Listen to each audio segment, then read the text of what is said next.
Pug Life Sports, brought to you by USA Boxing. Sting, official equipment provider of USA Boxing.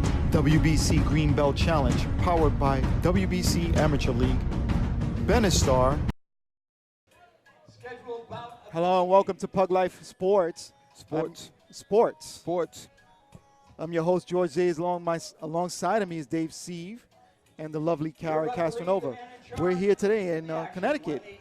What part of Connecticut, George? South Windsor. Windsor. Like a terrace. Yes, that's right. So we got boxing, the best amateur boxing here in the Northeast. And we're bringing it to you live here. And thank you for joining us, by the way. If you're watching this, it's probably going to be on a replay. Okay.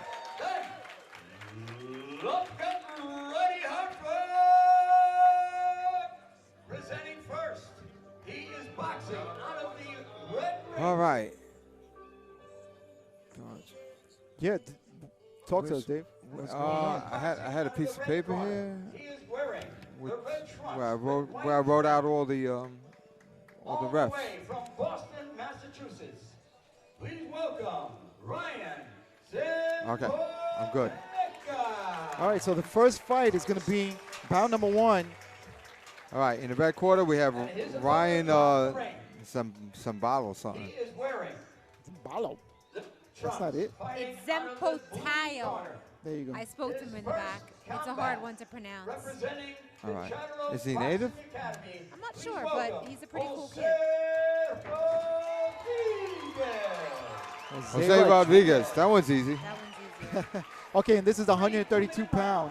Right. 132-pound JO division. Wow, you have a 14-year-old fighting a 16-year-old. Yeah, Right. isn't that something? And they fought each other before, which is interesting. They're 1 Yes. and 1. So one beat the one time, the other kid beat the other. This is like Oh. sort of going to be the tiebreaker tonight. Oh, it's So the rubber they, match. They know each other. They fought each other before. They know what to expect. Oh, Jose Rodriguez. Oh, he was saying that the guy was shorter than him. The guy was taller than him, right? Height disparity syndrome in full effect. Your taller fighter is Ryan Zemp. I'm just going to call him Zemp. Zempo Tech, right? Is that how you say, Karen? I'm not even going to try to. Yes, I'm that not was messing. really Zempo good. Tech. I ain't Okay. messing with that name. It's Zemp. He's got a long reach. Yes, he does. And that's an understatement. Wow, he tried to bend down and throw a overhand right. And it's funny That because was he's pretty 14, but he's the taller of the two, right? Yeah. Nice reach right to the body. I understand as a kid, as a baby, he liked Batman and just used to hang upside down, and apparently it stretched him out. Well, you know. That was a note that I just got. Okay, somebody just passed you that note. Just passed me that note, yes. Whoa, good right hand by Jose Rodriguez. They both told me they have 60 fights each. So I mean, 60 fights apiece? 60 fights apiece, so you can see the Wow. experience level in here. So there's over 100 fights in that ring Yes. right now, in experience-wise. And Oh, they- nice body shots there by Jose Rodriguez. Absolutely. And they look very comfortable. You could tell there's experience. Yeah, there's no warming up. There's no trying to figure it out. They go right to work, as 3-round fighters should. Yes. And Jose Right. Rodriguez, he is a 5-time junior Olympian. Won the silver gloves, I guess, in the state 4 times. Oh, in the state? Yeah. In the state of Connecticut, all right. Right. and Not the he's, Nationals, right? No, 4 Okay. times. He's since he's a junior, and he's originally from Windsor, Connecticut. He's been boxing 4.5 years. 7 years boxing, Ryan Zempotayo. They both said they're aggressive, which is the truth, and that they both Yeah, said they're both right, now. very aggressive and expect an exciting fight. And that Big right hand Yeah. by Jose Rodriguez. And it's Oh, and a nice shot there to the body. Right. At the bell. Well, I'll tell you what, it looked like Ryan Zemp had the earlier part of the round, and then Jose Rodriguez had the later part of the round. Got to break the round up into half, I think, because that was it went one way and it came back the other way. Right, it did. Yeah. It was like totally a hard round to score.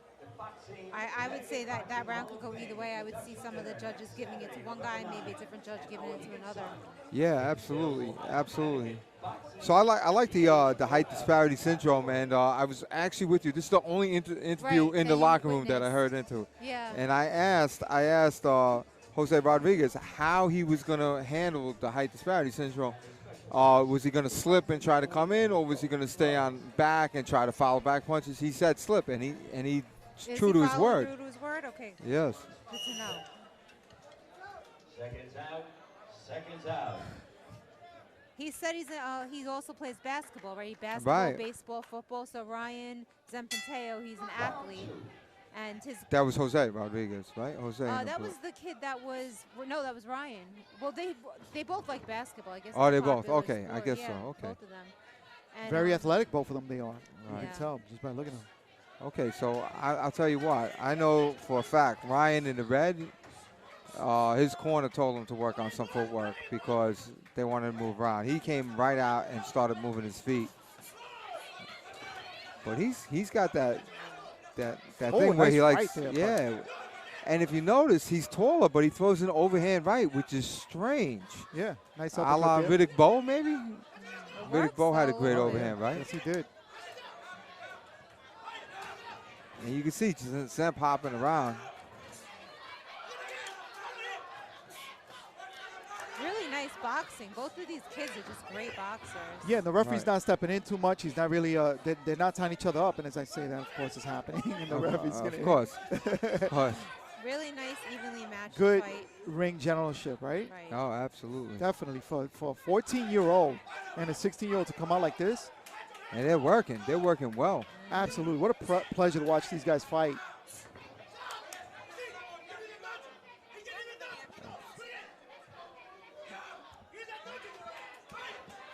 Again, on the outside is Ryan Sampolitek. Sorry about that if I'm chopping up your name, Ryan. And Jose Rodriguez Nice Jose movement. Rodriguez kind of, in the blue. yeah, he cooled us off a little bit with that right hand he missed with, though. I'll tell you that. The wind. I like that movement from Ryan Zempotek. He's like really using the ring, like you mentioned, Dave. The footwork on point. Right, he's trying to work in semicircles and Right, really and, crafty stuff. Nice to watch. and punching as he's moving too, which is always nice to see. So, whoa! Great job. He really Nice. finished the round, Really accentuated. I think What a I think nice Zemp round, yeah. really made a case for himself to win that second round. All right, so coach's corner. Go ahead. I don't know what you would say in the coach's corner. Well, what would you Right. say to Blue? Because right now he's behind. Well, I see something in the blue. Now, one thing I see is the footwork of Blue, Right. and Blue is Jose Rodriguez. Right.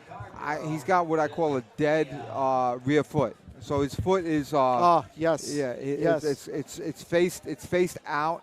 You know, he never faces it towards, which is okay, but he's never on the ball of his right foot. Right. So what happens is when he's throwing his right hand, like half your body's kind of left behind with that. It has to turn. It Right. has to turn. Also, when you're starting to move, that foot is dead. On the other hand, conversely, Zemp is moving nice. He's moving his footwork nice and everything. He's got he throws a good overhand right, but when he's coming forward, he throws kind of like a little bit of a sloppy right hand, a little bit of a weak right hand, which I find interesting. You know, All right, So- third and final round. Okay, now Ryan in the red, Zempotek, yeah. and Jose Rodriguez in the blue. With a good double hook, Jose Rodriguez. Very nice combinations. He's coming out thinking he got to win this round because his corner was probably honest with him, told him he lost the last round. He could still win the fight. Right, we don't know who won the first round. We think Zemp won the second round. And look at Zemp, he's starting to show that footwork again.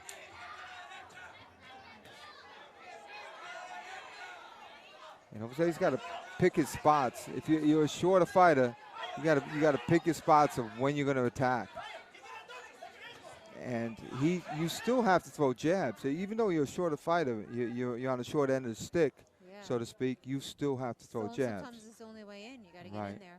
Absolutely. And the referee stops the fight for just a second. They want to get Ryan checked out. I'm sorry, Jose Rodriguez checked out. Jose's in the blue, right? Yep. And Right. what? They say he probably got a cut. You know what he told me? No. They're stopping the fight. Ref's Why? stopping They're the stopping fight. the fight on the account of a cut? I think so. Seems fine to me. I mean, What, he's got a bloody nose? it happens in boxing. Yeah. You know, Yeah. I don't know why they I'm stopped not sure. it. Yeah, I'm not really sure why they stopped it either. Yeah, I heard the ref just say he doesn't know why he's starting the fight. I Ref guess is the doing a good doctor saw job. us. Maybe he has a cut, nasty cut. I Right. don't know. The ref, by the way, is Wayne Des Rosary. Des Rosary, maybe? Rosary? Is it, French? French? Des Rosary. It means of the roses, I believe. Yes. Yes. So, I guess this is going to be a stoppage, right? I don't know why they stopped. I don't know if it's a stoppage or if they go to the scorecards. I'm not sure. Yeah, in amateur boxing. Well, Kara, in your experience, I don't know what it was, if it was a stoppage or not. I don't know what happened, to be honest. I don't know. We sit here in Desme as Des Rosary. That was tries great to fun. find out. I think the blue corner was he had a mission in that third round. Right, and he was coming forward and he was scoring. To that, yeah. I think we got robbed from watching that last round. Whatever happened there, but both of these fighters have a really bright future. They're both really great athletes. Yeah, absolutely. Fight could have gone either way. And I did want to say something though, and can we talk about sure. it? And you could attest to this. Well, actually, maybe you can. You started boxing late, right? Yeah, well, I was like in my early 20s. Early 20s. So Yeah, that's very late. Yeah. This is something interesting though, because sometimes these fighters they start before puberty, Right. and they might be short. Right. Or they might be skinny, Right. and then as they grow up, they start changing. So they can have habits Right. that are reflective to their weights. And I'm thinking true. this Zemp had a growth spurt because the way he throws his overhand Right. no tall person would do that. Yeah, you're right. That's good. That's interesting. That's really, really good insight. I never would think that way. You know, 'Cause maybe he grew a foot, and that was something he had to do in the Right. past as a shorter fighter, and it's still an old habit. Absolutely, and now it's part of his repertoire. Right. But he's 9 feet tall. Right, and he's You know? going to only get taller. Yeah. You know? He probably started as a little guy. He said his dad pushed him into boxing because he was doing karate, but he didn't like karate because he wasn't even actually able to get punched in the face and punch people in the face. It wasn't enough. Yeah, for it's him. terrible, that karate Right. stuff. So if he's you like, can't we went into kick somebody in the boxing. face. So That's great. It's interesting. A lot of these kids out here tonight started with karate. And another thing you're going to find interesting, I was going to tell you, is there's a very similar program with a police officer here who Oh, does really? something very similar to what you guys do. Awesome. Which we could talk about later when he comes out. Oh, what did they say? All right, hold on. Your winner in the red corner from Boston. Oh, it's an RSC. Referee stops contest. Why? But not the referee. I think it's a doctor stops contest. We need to find Referee out. was I the almost, doctor do you waged guys it want off. me to run over and find out what happened? Because I'm dying to find Yeah, out. please. Can you Yes, find I'm out? dying to Because find we out. don't know Yes. and we Where's won't the know. doctor? The doctor is straight across from us. Okay, I'm going to find out. Right. If you don't know his name, just say Doc. Just wanted to let it know. All right, we're going to see if we go check out live again. I'm not sure what's going on. But, all right, we got to take a commercial break. We don't wear helmets riding in a car, but we can suffer brain injuries and accidents. You'd need Dressler Law. 24/7, 1122. También licenciado en Puerto Rico.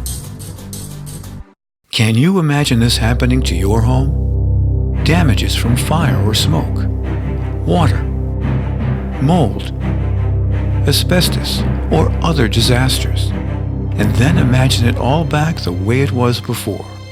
Atlantic Restoration is a local, family-owned, 24/7 home and business restoration source. When disaster strikes, you're not alone. Atlantic Restoration will put it back the way it was before. All right, so we're back. We're here at the Willie Pep Invitational. Willie Pep. Yeah, Willie Pep out here in Windsor, Connecticut, South Windsor, Connecticut. First fight already stopped. It looks like Ryan. And we don't know why. We sent Kara to find out why. Right. Well, Kara sent herself. Right. And we encouraged her. Right, and that's okay. But Ryan Zempeltek stops Jose Rodriguez in the fight, and we're not sure why. But we thought Jose was having a great round on his Absolutely. comeback round Absolutely. because he made a mention. Let's ask Kara. Kara's Okay. back. So the doctor felt it should be stopped. The kid said the doctor's bugging, and he said that his eyes were moving back and forth a little. That's what the doctor told me. And then Okay. he got hit pretty good. But I'm like, this is boxing. You usually do get hit pretty good. It was a competitive Right. fight. I didn't. And agree wasn't the with the doctor stoppage. moving his hand back and forth? Yeah, I mean, I didn't agree with the stoppage, but listen, it's Right. the doctor, and after everything Right. that happened, Patrick Day, You you know gotta what? be safe. You Let me gotta see. be safe. Look, Safety here, first. follow my finger. Yeah. Hey, your eyes are going crazy. Right. Let me I feel stop. bad, and All as right. a referee, I usually will agree with the doctor, but in this case, Right, and you've done some refereeing, right? I'm a referee. Yeah, Listen, safety let- first. My eyes are listen, moving listen. back and forth too. Watch. All right, look. They're seeing something So's that my we're not head. seeing. We're Right. not there with the Right. fighters. We're obviously Right. not there. We can't see as close. Ladies and gentlemen, here we go with our next scheduled bout of the evening. 3 1.5-minute rounds in the 145-pound Masters division. Your referee, the man in charge of the action where the bell sounds, Kevin Hope. And now, introducing the principals. Kevin Hope. He is boxing out of the red corner. He is wearing the black trunks. I thought it was with Kevin white Smith. and blue trim. From Root Dog Boxing in Brooklyn, Connecticut. Here is Chris White. All right, I think they changed referees' names on us. Across the ring. He Chris is White, boxing Rude out Dog of the Boxing. corner. He is wearing the green and brown camouflage trunks. From Root Dog Boxing in Brooklyn, Connecticut. Ladies and gentlemen, please welcome Paul Iannucci. There's a Brooklyn in Connecticut? There is, but they told me there's more cows than criminals. So What's that? they told me there's more cows than criminals there. Oh. It's not like Brooklyn, New York. That's boring. Boring. Okay, and there's something here wrong on the fight card. They're saying that Paul Anazuni is 50 years old. It's true. He is 50. No, a 41 fighting a 50-year-old. No, Yeah. these two guys Oh, are okay, older. okay. I'm We got- sorry. we got two on old- Masters. Oh, wow, okay. 40, Both love boxing. 41 or 50 or 49? 50 is Paul Iannucci, and Chris White is 49. They're 49. both from the same gym, so they're familiar with each other. They know each other's style.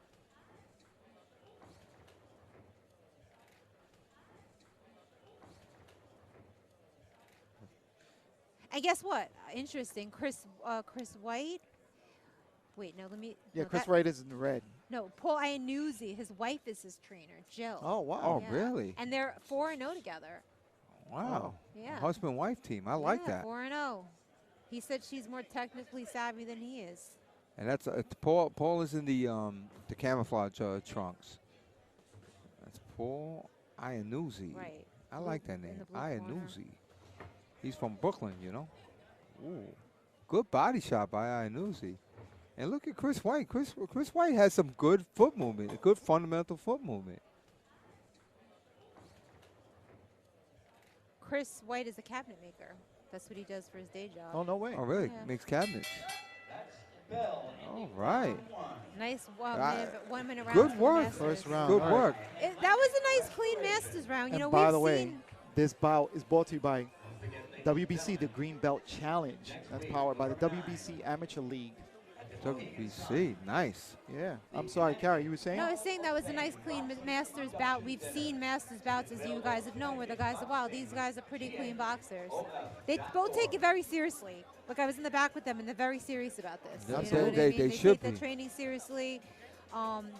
Chris says like boxing's in his blood. He always wanted to do it. I guess he decided to do it as an older man, but he said Right. expect nice, clean boxing. Well, he had a lot of cabinets to make. Right. I mean, you think about how many houses would be cabinetless If- without right. Chris so White. he needs to be you careful. know. Yeah. You know, his wife is here, and he said she's a huge fan. She loves watching him fight. So they both have their wives here. Awesome. Awesome. She worries, though, he said. Which would your wife be worried if you were fighting? My wife is always worried if I'm walking down the Because street. you're a police officer, so of course Yeah. she is. So she knows the feeling. Yeah. All right. Round number 2, and starting with the jab, is Paul Iannucci. Iannucci. Iannucci. Italian. It's a good name. He's Iannucci from reaching Brooklyn. in. Yeah, From reaching Brooklyn. into. What is it? Brooklyn, New York, or Brooklyn, Brooklyn, Connecticut. Brooklyn, Yeah. Connecticut. Brooklyn Nice, CT. nice fake, a fake, and then he Oh, follows nice with one that, right? too. Yeah, nice one too. Yeah, but he for didn't connect Iannucci. with that. He didn't connect with the jab, But he connected with the right. though. yeah, straight right hand. So I'm looking for Chris to decide what to do, and he's got to negotiate this distance, and I knew he's filling it with jabs. So it's like going through like a landmine for Chris White. He's got to make up his mind, make a decision, you know, take an angle and throw jabs and get in there and throw punches. And, you know, he made the moves. He's got to throw first. He's got to be first. All right. Not good. So, all right, coach's corner. All right, coach's corner. So with boxing, a lot of people want to come in, and Chris White is having trouble getting through the jab zone of Iannuti. And then we saw him just like rush in, close the distance, and then smother himself so he couldn't punch. So coach's corner is once you get in, not to smother yourself. Right. So you might charge in, Right. but you can't just keep charging until you hit by Right. it. It is So not football. You gotta kind of sneak your way in. Right. Would you say that? Or come in behind your jab. Right. Come in You know? behind your jab. And when you get in there, don't smother your punches. Right. Don't smother your place punches. them. All right. Where do we want smothers? On our toast. Right. Smothers. Smuckers. That- Smothers. We want to Same smother it with smuckers. Smother your. Smothering. Oh, wait, speaking of smother, Thanksgiving's coming up, so you can smother a lot of that. Happy Smothers Day Yeah, to whoever's coming up. There you go. All right, round number 2. Number three, George. Pardon, 3. We have 5 fingers, George. There's no excuse not to be able to count Yes, from 1 to yes. 3. Apologize. It's all right. We're going to let it go. Thank you. It is nice, clean boxing, though. They both told me they were going to be clean and expect good boxing like they're younger men, and it's true. They're both very clean. And nice. That's what I want to see Chris White do. Is come that in. was a bad. Oh, yeah, I didn't like that. Yeah, he got knocked down. He came in with the jab, and what happened was, as he threw his second jab, and before he threw his right hand, he got caught with the counter right hand. Yeah. So he got caught in between punches. That's the worst place to get caught, in between punches.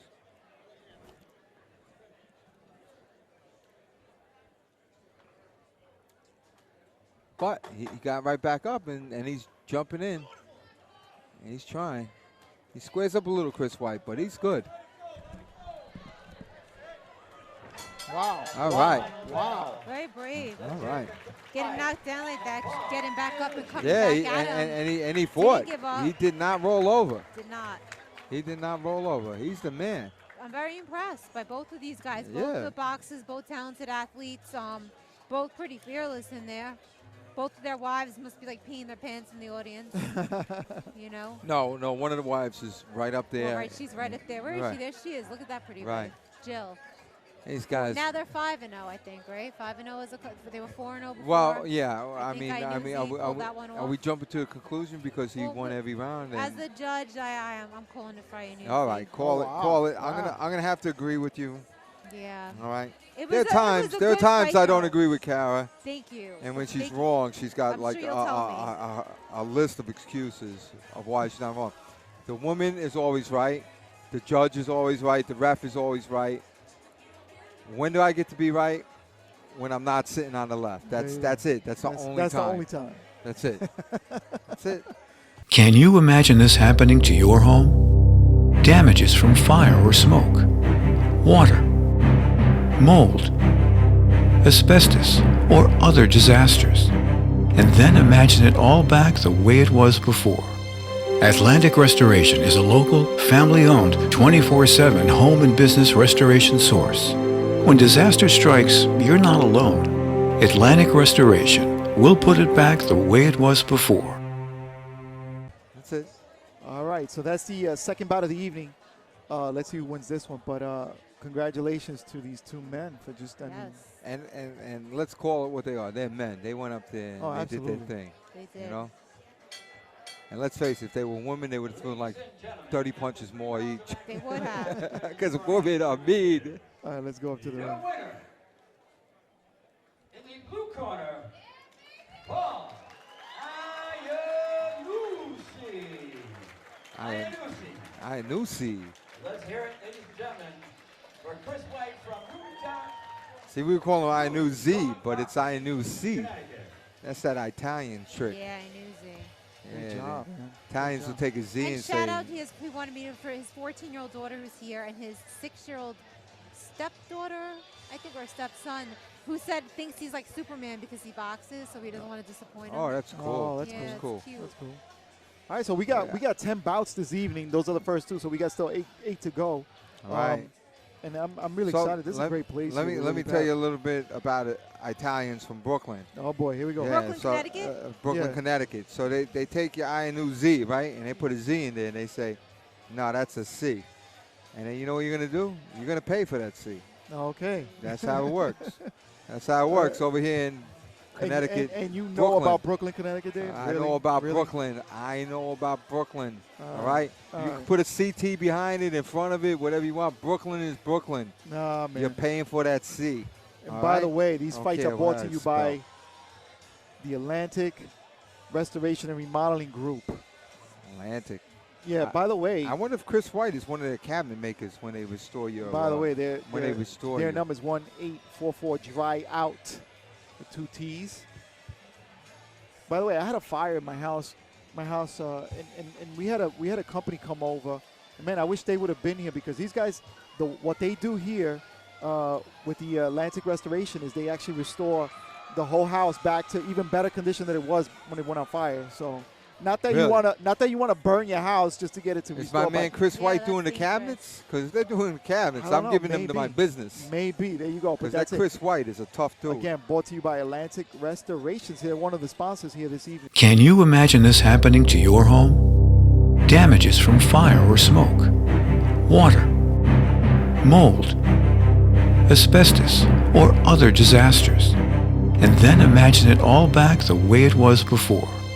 Atlantic Restoration is a local, family-owned, 24/7 home and business restoration source. When disaster strikes, you're not alone. Atlantic Restoration will put it back the way it was before. Atlantic Restoration. All right. I wonder if they'll come out to And- Brooklyn, New York. And Kara, are we gonna grab any of these guys for the interview? You know, we'll grab the winner of this fight because I have a feeling it's going to be a good one. You got it. With an A. This is the 3rd fight, and these are the novice at 133 coming in. So many, you know what the theme was? I interviewed a lot of these fighters before, and the theme was a Talk lot of to these us. a lot Talk of to these us. kids are boxing to stay off the street, and they have a lot of gyms in the area. When you think kids on the street, you think New York, but I guess Connecticut has streets of its own. Connecticut has a Brooklyn, too. Yeah, and it's like a lot of these kids that one of the reasons they box is it keeps them off the street. That's cool. And really, it's been the theme of the night. And it gives them something to do. To fight for what's right. And they're so close to their trainers. Their trainers are like father figures to them. You see it. It's like their trainers. The are trainers giving are what? them- Like father figures. Like Father figures, right. Kind of giving them the guidance that they need to succeed Awesome. in life. Awesome. Mikey Vasquez. All right, so this is Mikey Vasquez. I think it's Vasquez. Mickey because it's Mickey. Yeah, Mickey. Vasquez. It's Mickey. Mikey. It's Mikey. He said it's spelled Mickey, but it's Mikey. Mikey. Oh my gosh, Yeah. that's what they do over here in Brooklyn, I know, Connecticut. I know. It drives me crazy. We're not in Brooklyn, we're South If you Windsor. check out his corner. This is the cop I was telling you about, Dave. His name is Dean Fay, and he's a police officer. He's a police He's a officer? police officer, and he's a trainer. He has 64 kids that he trains. This is one of them. Awesome, And awesome.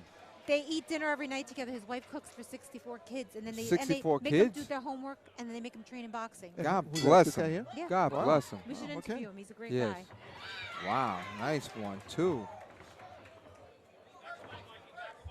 And that is Oh, wow. that is The Eggum. action here is Good action. Wow, so He said So that Mikey- Mikey's conditioning is on point, and I could see that right there. yeah, he is. And I tell you what, Edgar Martinez, the taller of the two, Edgar in the blue. It has excellent boxing skill and just really nice. Just his form is excellent. He's tall, he's lean, Alexis Arguello like. Wow, you haven't heard that name in a long time. Right. Let me stick with Oscar De La Hoya so these people might have a chance Yeah. to think of what I'm thinking about. Young kids here too. Mikey's 16 years old. Edgar is 17.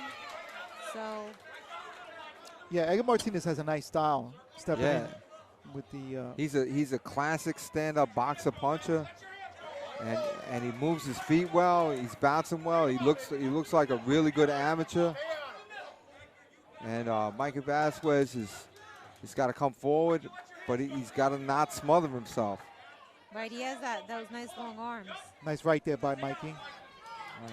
And another right by Mikey connecting, and now coming back is Edgar. Right. But Martinez. Mikey definitely falls in a little bit after he punches, and that's why he ends up like smothering himself and not being able to get other punches going. That time he did it. Nice combination there, yeah, by Edgar Martinez. That was Mikey Vasquez. Nice 1-2. Mikey I'm Vasquez. sorry, yeah. I'm sorry. I'm messing up the name. Yeah. Nice one. Nice right there. Again, yeah, you're right. By Vasquez. Right, that 1-2 really works for him when thrown from the right Oh, range. fine. You know, when he's not smothering you, like Yeah. Dave, like you were saying. Absolutely. You could Mikey win, does. Go ahead, Cal. I'm You sorry. could win an amateur fight with the 1-2. 1-2 move, 1-2 move, 1-2 move. Like you could easily win an amateur fight with the 1-2. Absolutely. Yeah. Absolutely. Especially, and you don't really have to worry about hurting a person Right. in 3 rounds. You just got to win Right. on points. Win the round. I don't So- know. I give that round. I think Mikey Vasquez got that round. Really, I didn't see Yeah, it that way yeah, at I all. know. But Well, we disagree sometimes, you know. yes. All right, so All right.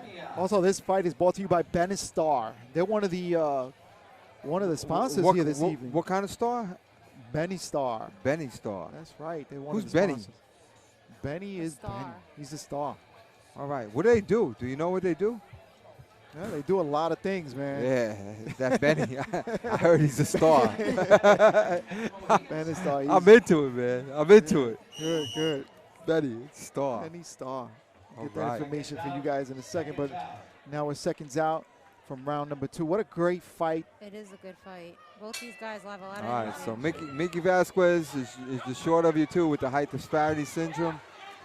And I tell you what's interesting about Edgar Martinez, who's your taller fighter. He's got a live left hand. He's got an educated left hand for an amateur. He throws a lot of whipping hooks when they're on the inside. So on the outside, he's trying to throw jabs and combinations, but on the inside, he whips a left hook. Very interesting. Both of these guys are throwing a million punches. Absolutely. And Mikey Vasquez is finally starting to adjust his range a little bit and not smothering his punches. Nice job. Nice right hand. Very sharp. He's putting pressure on nice Mikey fight. Vasquez. Yeah. Mikey Vasquez is coming forward. And you know what? I don't think he was smothering himself. I think it's the way that Edgar Martinez steps in. Yeah, he's making it difficult for him. Right, he makes it difficult. So that's a viable way to stop your opponent. All right, in that from, case, what do you do yeah. then if you're Mikey Gartz? You got to take a step Vasquez, back. well, Vasquez. he's made an adjustment. He's not coming in strong. What he's doing is he's coming in with punches, but he's not falling forward anymore. Nice body shots there by Mikey Vasquez. Yeah. So see, what he's doing is Mikey Vasquez is actually stopping his momentum right there, at least a foot away from Edgar Martinez, and he's letting his hands go. Oh, yeah, you're right. You see that? Yep. So he's not falling in Absolutely. anymore. That's his adjustment. Very nice. I love that 1-2 that he throws. It's like a really good 1-2. Which Mikey one? Vasquez. He's Mikey 1-2. Vasquez? Move, 1-2, move, you know. Right. Both of them. No, And they're both very good. Is right in, up in there. It's a Right. competitive fight. They're both beautiful boxers. That was a nice job by Edgar Martinez. That's 17 it. years old. Okay. Now Edgar Martinez is starting to make some adjustment himself. All right, so there's an adjustment to the adjustment, right? So let's take a look at it. So the adjustment was in the first round. We said that Mikey Vasquez was falling in, smothering his punches. Right. So now when he's throwing punches, he kind of stopped himself so that he could get a combination out. Edgar Martinez, I think, was, in my opinion, was winning the first round, but he was throwing a lot of long punches. He kind of got stopped there. What do you think of that? Well, say that again. Edgar Martinez kind of got stopped in the second round. You know, I thought Mikey Vasquez I made. thought Mikey Vasquez won the second round for sure. Sure, I'll agree with you there. So what do you think? What do you think Edgar Martinez is going to do to make an adjustment? You think he's going to move around a little bit more, or try to stay on his long jab? I think I just get the feeling his corner's going to tell him he's going to have to come in and just, you know, just try to pressure, and win the last round. Really? That's what I think his corner's going to tell him. What do I think he has to do? Pressure. He just has to outland him at this point. He said he doesn't like to get hit. He likes to be the slick fighter, but it's hard with somebody like this coming at you. Well, let's say, well, he is making an adjustment. He's making a stand. He's just throwing more punches. He's definitely he's making adjustments, Mikey is, but he's getting caught in that adjustment right now because it looks like Edgar Martinez is stepping back also. No, I'm saying Edgar Martinez is making an adjustment now. Mikey Vasquez made his adjustment in the second round. Right. So now, see, Martinez you could see it. Saying, He's finding the right distance and letting his hands go. He couldn't throw combinations in the first, and in the second he started throwing combinations because he got the distance right. So now, Edgar Martinez, who's your taller guy, and I don't think it's strong, has to make his adjustments. And he did for a second, but I don't think he can keep that pace up. This other kid is just his conditioning is so good. It's hard when somebody's on you like white on rice, which is basically the case here. Right. You can make all the adjustments you want, but if your conditioning is not up to par with the other guy, you know. Nice left hand. His coach. Because he jumped into it. Vasquez coach said out of the 64 kids in his gym, this is the one that's in the best shape. He does the most running. He does the most conditioning. Oh, really? Yeah, that's what he told me. Okay. We can see it. Well, I'll tell you what, Edgar Martinez is not quitting. But Edgar Martinez was doing good in the beginning of the round because he was throwing a lot of punches, and I don't think he could just keep that pace up. It's very hard. See, right there, he should have punched. He stepped back. He got that right distance that he wanted. Right there is where you stop, and then you let your hands go, and that's a problem. It's funny because you said the same. You're saying it, and his corner's telling him the same thing. Last 10 seconds now.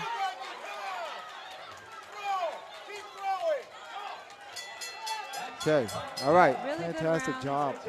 Okay, coach's corner. Hold on one second, Dave. We got a commercial? No, we'll get to the coach's corner in just a second. Yeah, let's throw a quick commercial break. Can you imagine this happening to your home? Damages from fire or smoke, water, mold, asbestos, or other disasters. And then imagine it all back the way it was before. Atlantic Restoration is a local, family-owned, 24/7 home and business restoration source. When disaster strikes, you're not alone. Atlantic Restoration will put it back the way it was before. Which law firm to choose? With 40 years of experience in personal injury and medical malpractice, choose Dressler Law. 24/7, 1122. También licenciado en Puerto Rico.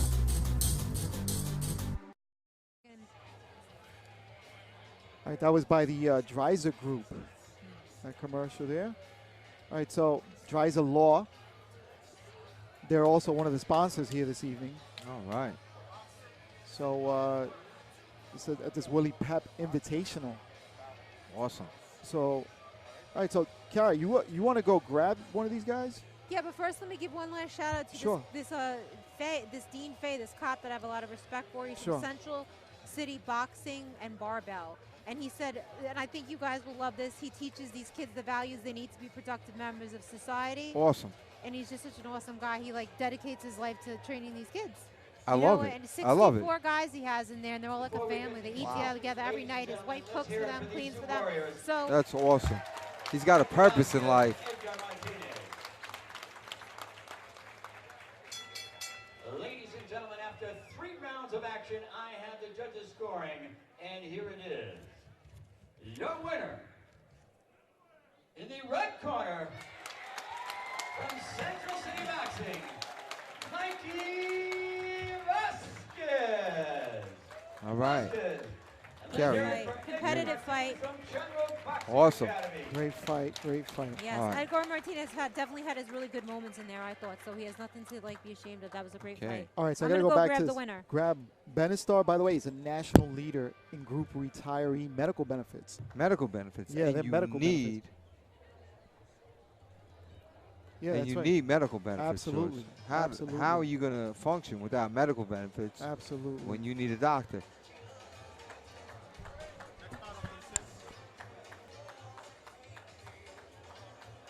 Okay. All right, Coach's Corner, George. Coach's Corner. I'm sorry. All right. We had a little difficulty there. We're getting All right, Coach's sidetracked Corner. a little bit. Go All ahead.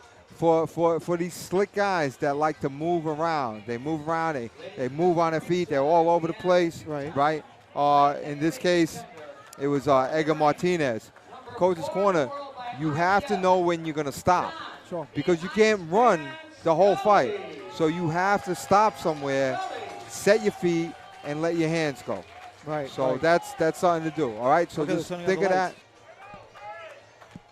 lights. All right. Kara's giving us a little bit of. She wants to talk to one of the boxers. Okay. Kara's here. Yeah, I'm here. Here, Let me go ahead, just get Kara. my Sit next to you. notes. All right. So that was an impressive win, Mikey. All right. And it was a competitive fight. How did you feel in there? Awesome. Yeah? Did you feel like you outworked it? What did you feel? What was the advantage that you felt you had? Think I outworked them. Okay. Let me ask you this question. I observed something that you made an adjustment. I don't know if you were conscious of it or not, or if you just did it by natural instincts. In the first round, you were falling in and your punches were getting smothered. Yeah. In the second and third round, it looked as you came in, you stopped yourself, made sure you had enough room so that you could get off combinations. Did you consciously do that, or did you instinctively do that? Instinctively, right? Good But do you feel that he was smothering you in the first round? Not really. Not really? Okay, well, if you take a look at it again, which you will be able to see on PugLifeSports, you'll see that you couldn't really get off combinations. You were getting off one punch at a time. Yeah. In the second and third round, you got the combinations off because you had enough room to punch. Yeah. Yeah. So, Well, we are very proud of you. Good job. And your trainer's a great guy. And Yeah. looking forward to seeing you fighting in the future. Yeah. Okay? all right. You want to say anything to your 64 people that you train with? Thanks for coming, and I love y'all. Y'all like family. One team, one fight. Okay. Not Thank like you. family. That is your family. If you eat with them, you train with them, Yup. that's your family, my man. All right? All right. Thank you. Thank you for Congratulations, putting man. out your all. Appreciate it, brother. Thank you. Wayne DeRozier. And now, Okay, so let me just see. first, she is fighting out of the red corner. She is wearing the red trunks with white trim. All the way from Mississauga, Canada. HUF Gym. Hot Gym, please welcome Faith Rego. And her opponent across the ring. She is fighting out of the blue corner. She is wearing the blue trunks with white trim. From men's, women's, and children's gym in Stratford, Connecticut, please welcome Maneeley.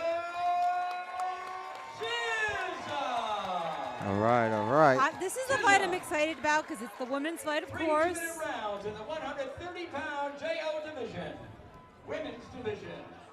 Your referee, Wayne DeRozier. I told her that. Yeah.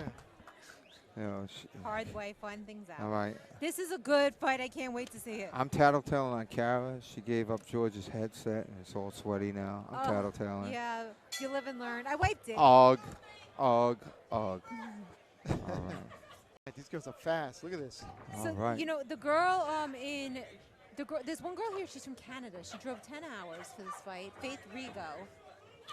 Well, Jamila from we see Connecticut Faith is Rego, by the is way. fast.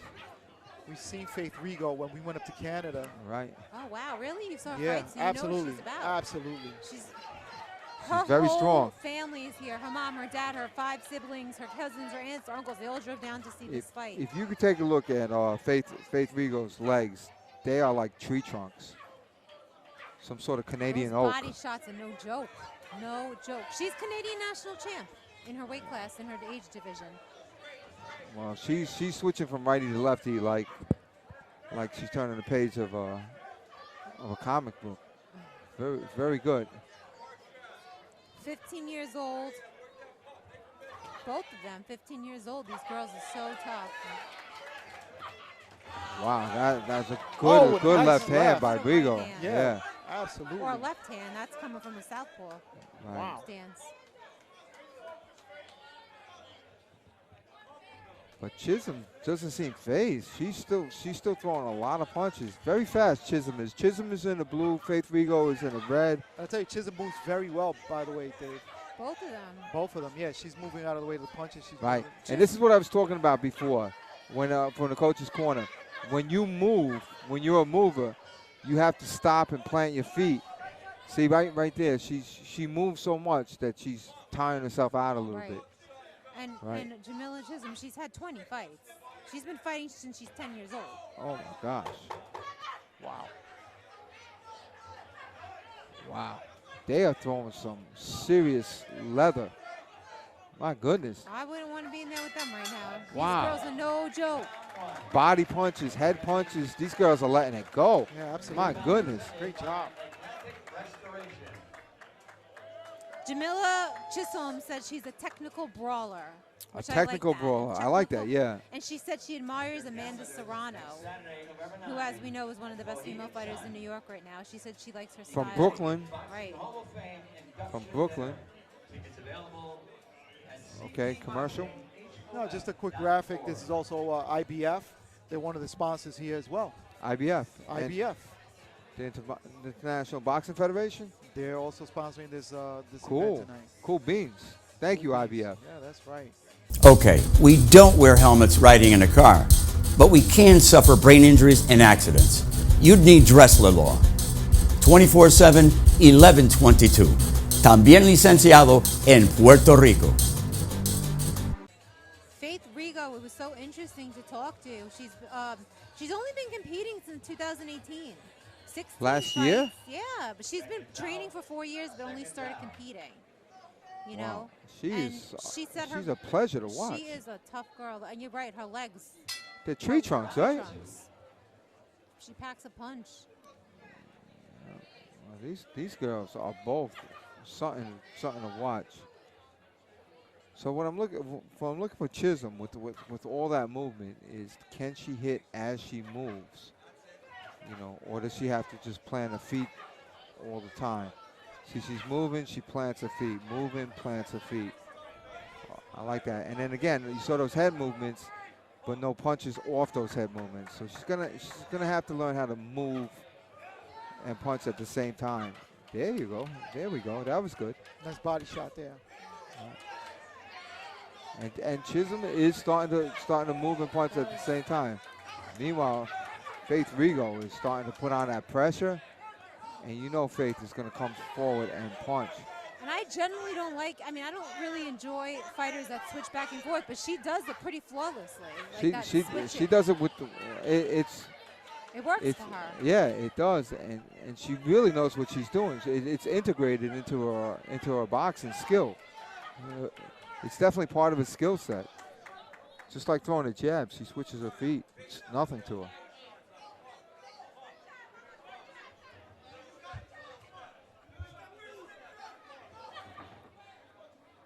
Faith Rigo. She's from Canada. She fights with the Eddie Mello legacy out in Canada. I think she brought some ice in her gloves with her. She's got blocks of ice. You know, her stepbrother is 28 years old. He's the Canadian welterweight champion. He's a professional champion. He spars with her.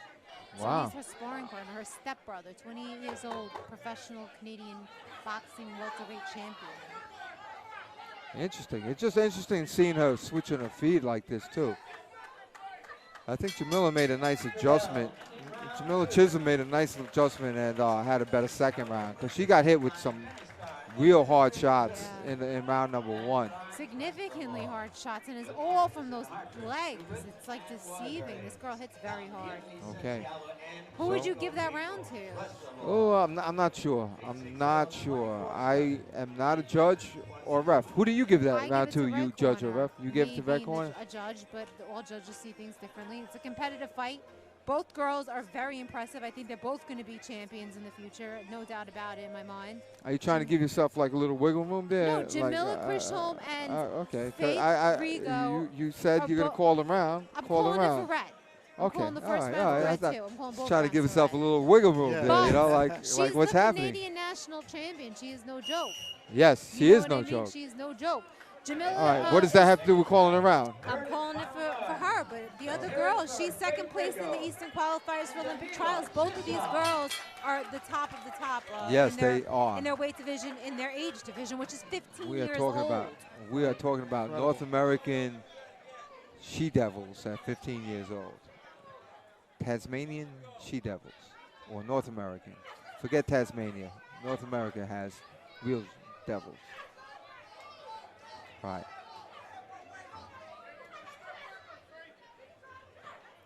Nice body shots, and you know, Jamila. Yeah, these two girls are both hit to the body as well, right? Nice head movement there by slipping those by Chisholm. You don't see girls throw body shots like this. No. You no, really don't.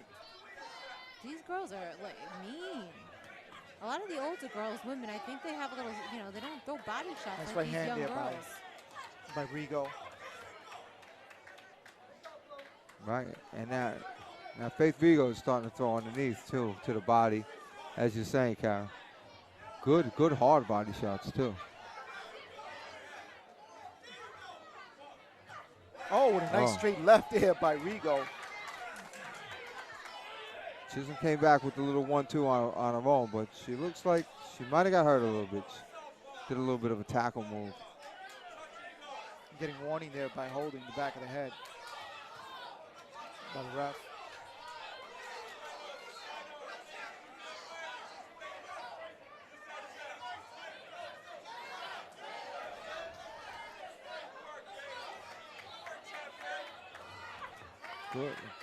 Good movement. Good movement. Wow, these girls are just going back and forth. I mean, their punches are speaking for themselves. I'll tell you, They're solid punches. Yeah. the whole place is up on their feet watching this thing. They're really going. Great job. Right. Nice body shots there by.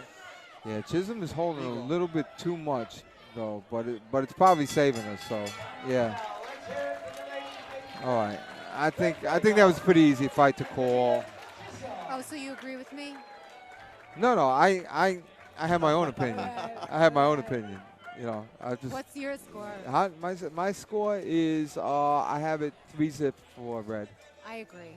You know, So I we're said, in agreement. yeah. So So do there I. you go. So all three Yeah. judges, unanimous decision. But I think we can unanimously agree that Jamila Chisholm is extremely talented. Oh, and absolutely. going Without very a far doubt. in boxing. Yeah. Without a doubt. All right, so let's give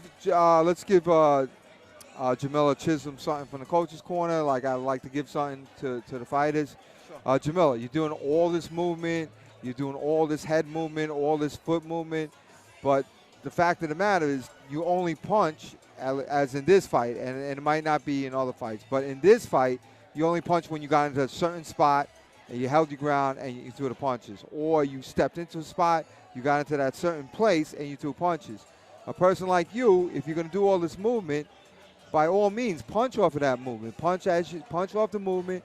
You step to the side, move, let those punches go and keep going to the side. Punch as you move. Great advice. Punch. Yeah. That's what you do. You kept stopping and shooting. No need for that. You're a mover. Be a mover. Right. Punch as a mover. Be like the wind. And Yeah, and that's- she did mention she likes to move a lot. She likes to move her head, you know. She moved a lot, So- but she only punched from a static position. Let's see how the judges have it. Okay. And now, ladies and gentlemen, after 3 rounds of action, I have the judges scoring, and here it is. Your winner, in the red corner,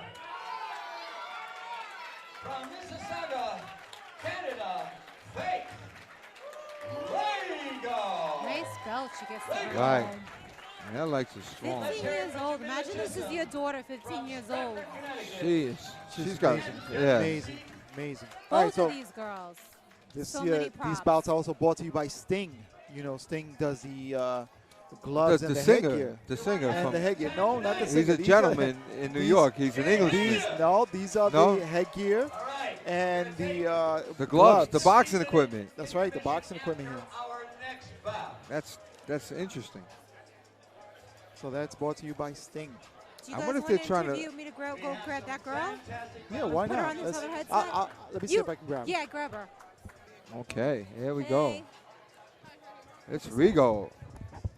Faith Rigo. Just throw this on. Pull up a little so we can see you. All right. Move up. So here's Faith Rigo. Hey, Faith. Hi, how are you? Congratulations. Thank you. And that's not her teeth. That's a mouthpiece, and it says Faith. It says Faith on it. It says Faith. So what were you named after? Just faith in the Bible. Faith in the Bible. My family's very biblical. Okay. Now we were noticing that you changed stances, like you changed your mind. Like women change their mind a lot. But it worked, we think. Right? Thank you. How do you learn that? How do you learn that, or is that something that came out? Or? My uncle makes sure that we know both stances because you always deal with Wait a minute. Who's trainers. your uncle? Who's your uncle? My uncle's Andrew Heron. Say it again? Andrew Heron. Okay. Andrew Herring. Okay. And he's a professional boxer, isn't he? Her stepbrother. Stepbrother. No, that's my my stepbrother. Okay. Okay. So not his son, my stepdad's son, Jonathan Heron. Okay.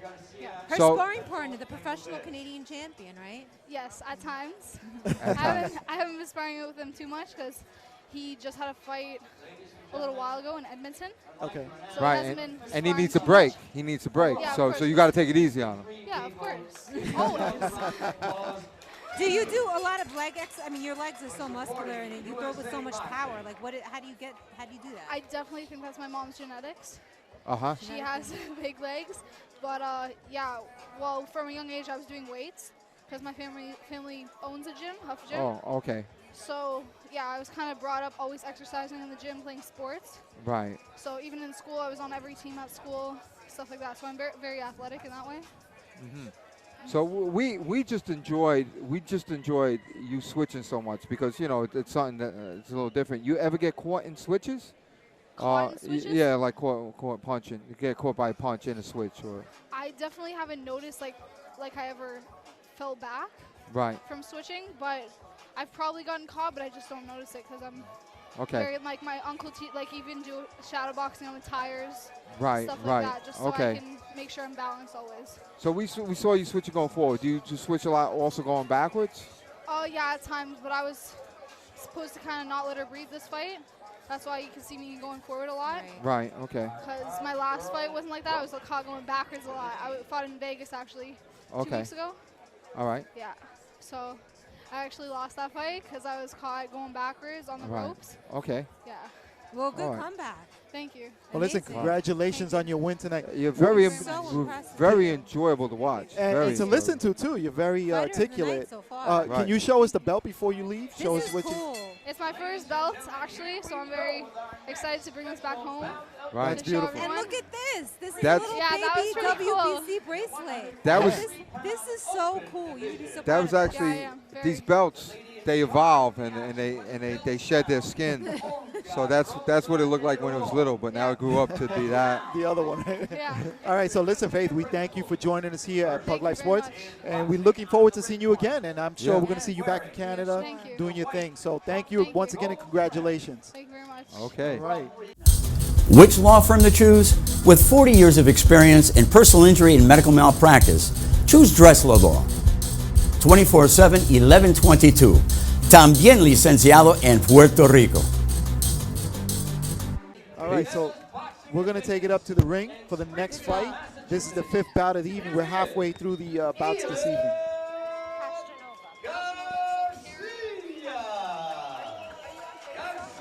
All right. We got a Garcia in the house. Ian. Ian Garcia. Career. You're going to be so famous. You're amazing. Boxing and faith. Just don't get hurt. New Haven, Connecticut. Ladies and gentlemen, I present What weight category is this? 143, right? And these are open fighters at 143. three-minute rounds in the 143-pound open division. Your referee, Olga Rosa Eron. Well, it should be I don't know if it's 141 or I don't know if they changed it in the Olympics. They did a lot of different things. Do you know the Kara? Do you know the Olympic weights now that they Oh have? God, they change them constantly. They I've given change up them, on it. right? And it's always sometimes in the kilogram. You know, it gets confusing. All right, so Ian Garcia in the red and Alberto Bermuda is in the blue. Ian is from Rivera's Boxing and Fitness, and Albert is from Boxing and Faith from Connecticut. So again, this is 143. I know they changed them, but this is what it says here on the fight card. Okay. So Alberto Bermudez just got knocked down. No, he got slipped. All right, I'm watching his style, and I'm really impressed with him. He really looks. I don't know. On the like replay, a I run. saw it. That looked like a punch, man. It looked like he got knocked down. Yeah, I thought he got knocked down, but who am I? Wow. And then Ian Garcia from Rivera's Boxing and Fitness looks very, very strong. I mean, he's a classic boxer, but just in style, I just like the way Alberto Bermudez holds himself and moves. Bermudez is in the blue corner. Oh my He's goodness! 18 years old, 6 years fighting, 20 fights. His gym is called Boxing in Faith, which is a religious boxing gym in New Haven. I thought that was interesting. Okay. Boxing in Faith. He says they teach you discipline. There's no cussing allowed in the gym. No cussing. You could do your community hours there. It's very religious. Oh, that's awesome. I said to him, what did you learn besides boxing from this gym? He said, I learned respect. I thought that was so cool. That is. He's like, I learned respect. I'll tell you what, this Ian Garcia is you know, a little bit more of an inside fighter to me, and a very, very strong. But they're interesting. Ian Garcia looks like the stronger one, but yeah. Alberto Bermudez is the one coming forward now, and he looked like your boxer, puncher, more classic style. Right. But he's coming forward, just letting him go now. Well, Ian Garcia has a little more experience. He has 46 fights. He's a little older. He's 21 years old. He's been boxing, he said, for 9 years. Really? In Rivera's Boxing and Fitness. They're 1-1. This is like the tiebreaker. Tiebreaker, huh? Yeah. Rubber 1-1. match. Ooh, these two go. Well, I'll tell you what. It's probably, they're 1-1. It's probably like 1-1. round 7 for them, you know? Yeah. These guys are letting it These go. guys will know each other, you know, and they all respect each other. Yeah. Like I told you, the whole theme of the night from talking to these guys is like this is boxing takes them off the street and it gives them a family. You know, Nice. It's an alternate to obviously a lot of other behaviors that are not as conducive to a good life as boxing. All right. Nice body shot there by Garcia. And like you said, Bermudez coming forward. Nice uppercut.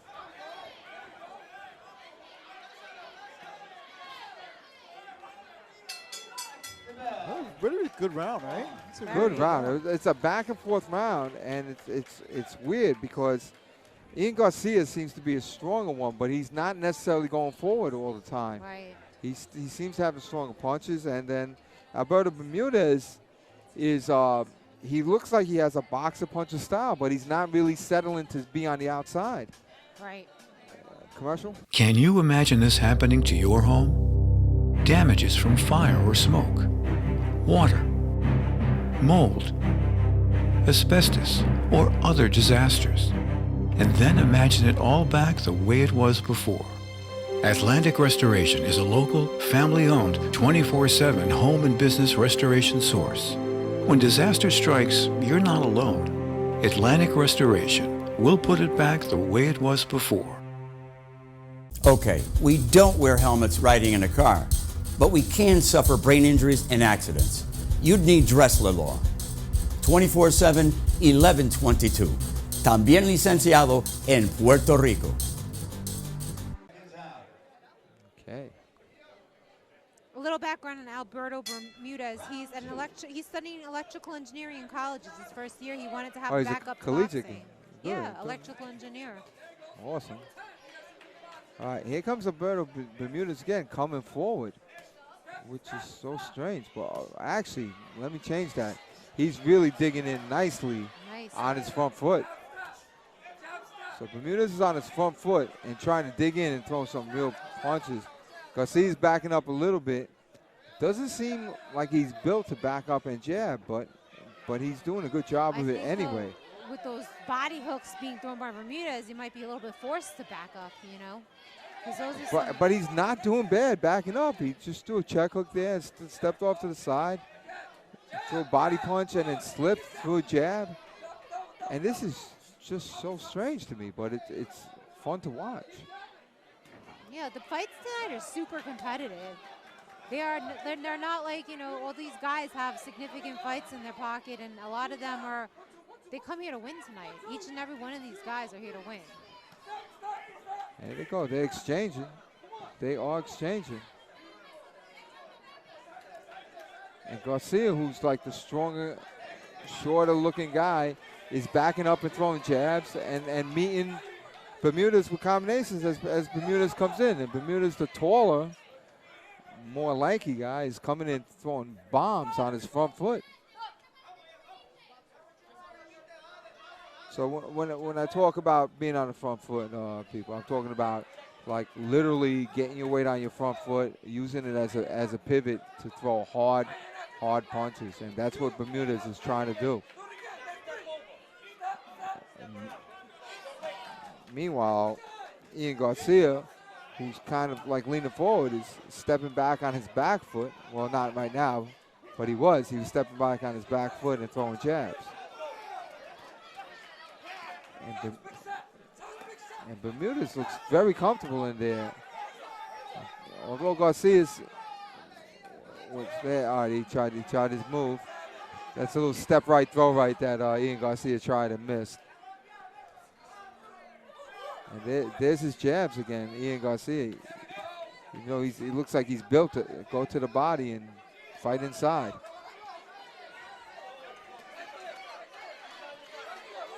And there you go. And the two are inside and they're exchanging punches.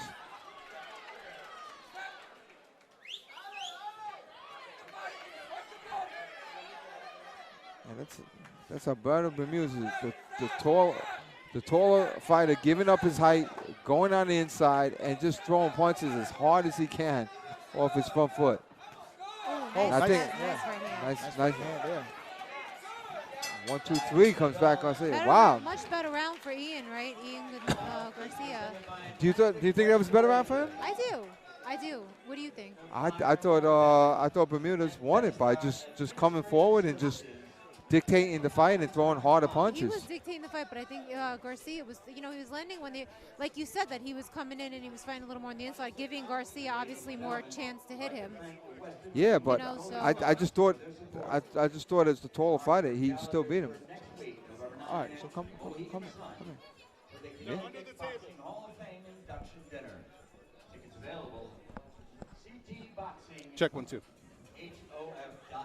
Hey, how you doing? Hey, how's it going, guys? All right, so we're gonna introduce Jason, right? Did I get Jason that? Concepcion. All right. Just lost my head for a second. There's a lot of names coming up. Jason, you running this show? Oh, am I running? God bless you. You're literally running. You got track sneakers on. You're running around. You're wearing the suit and sneakers, and you're running like a maniac. Yeah. Now listen, let me tell you something about these two kids. Talk to me. So Alberto Bermudez, out of the taller one. The taller one. With the white shirt. Yep. With the white trunks. He won last year's Marlon Starling Most Outstanding Boxer Award. Yep. That's Ian. Alberto Bermudez actually is in the blue. And then Ian white tank top. White tank top, blue shorts. Right. And then Ian Garcia won the Johnny Duke Most Outstanding Bout Award. Wow. So Johnny Callis put this match in as a fight of the night possibility, and they are not disappointing. Oh my goodness. They are trading blows. Yes. And it's such a different style. It's like the style. The guys have such different styles. It's like. Well, Ian Garcia is pressure. He's going to come forward. Bermudez, but he hasn't. But he hasn't this fight. Have you noticed that? Ian Garcia is backing up, jabbing, and then meeting Alberto Bermudez when Bermudez finally comes in. It's really incredible that Alberto Bermudez, the taller boxer puncher, is getting on his front foot, getting inside, and fighting on the inside. He's fighting fire with fire. Yes. And there's a lot, infighting, and they're trading blows. I mean, I really would not want to be judging this bout.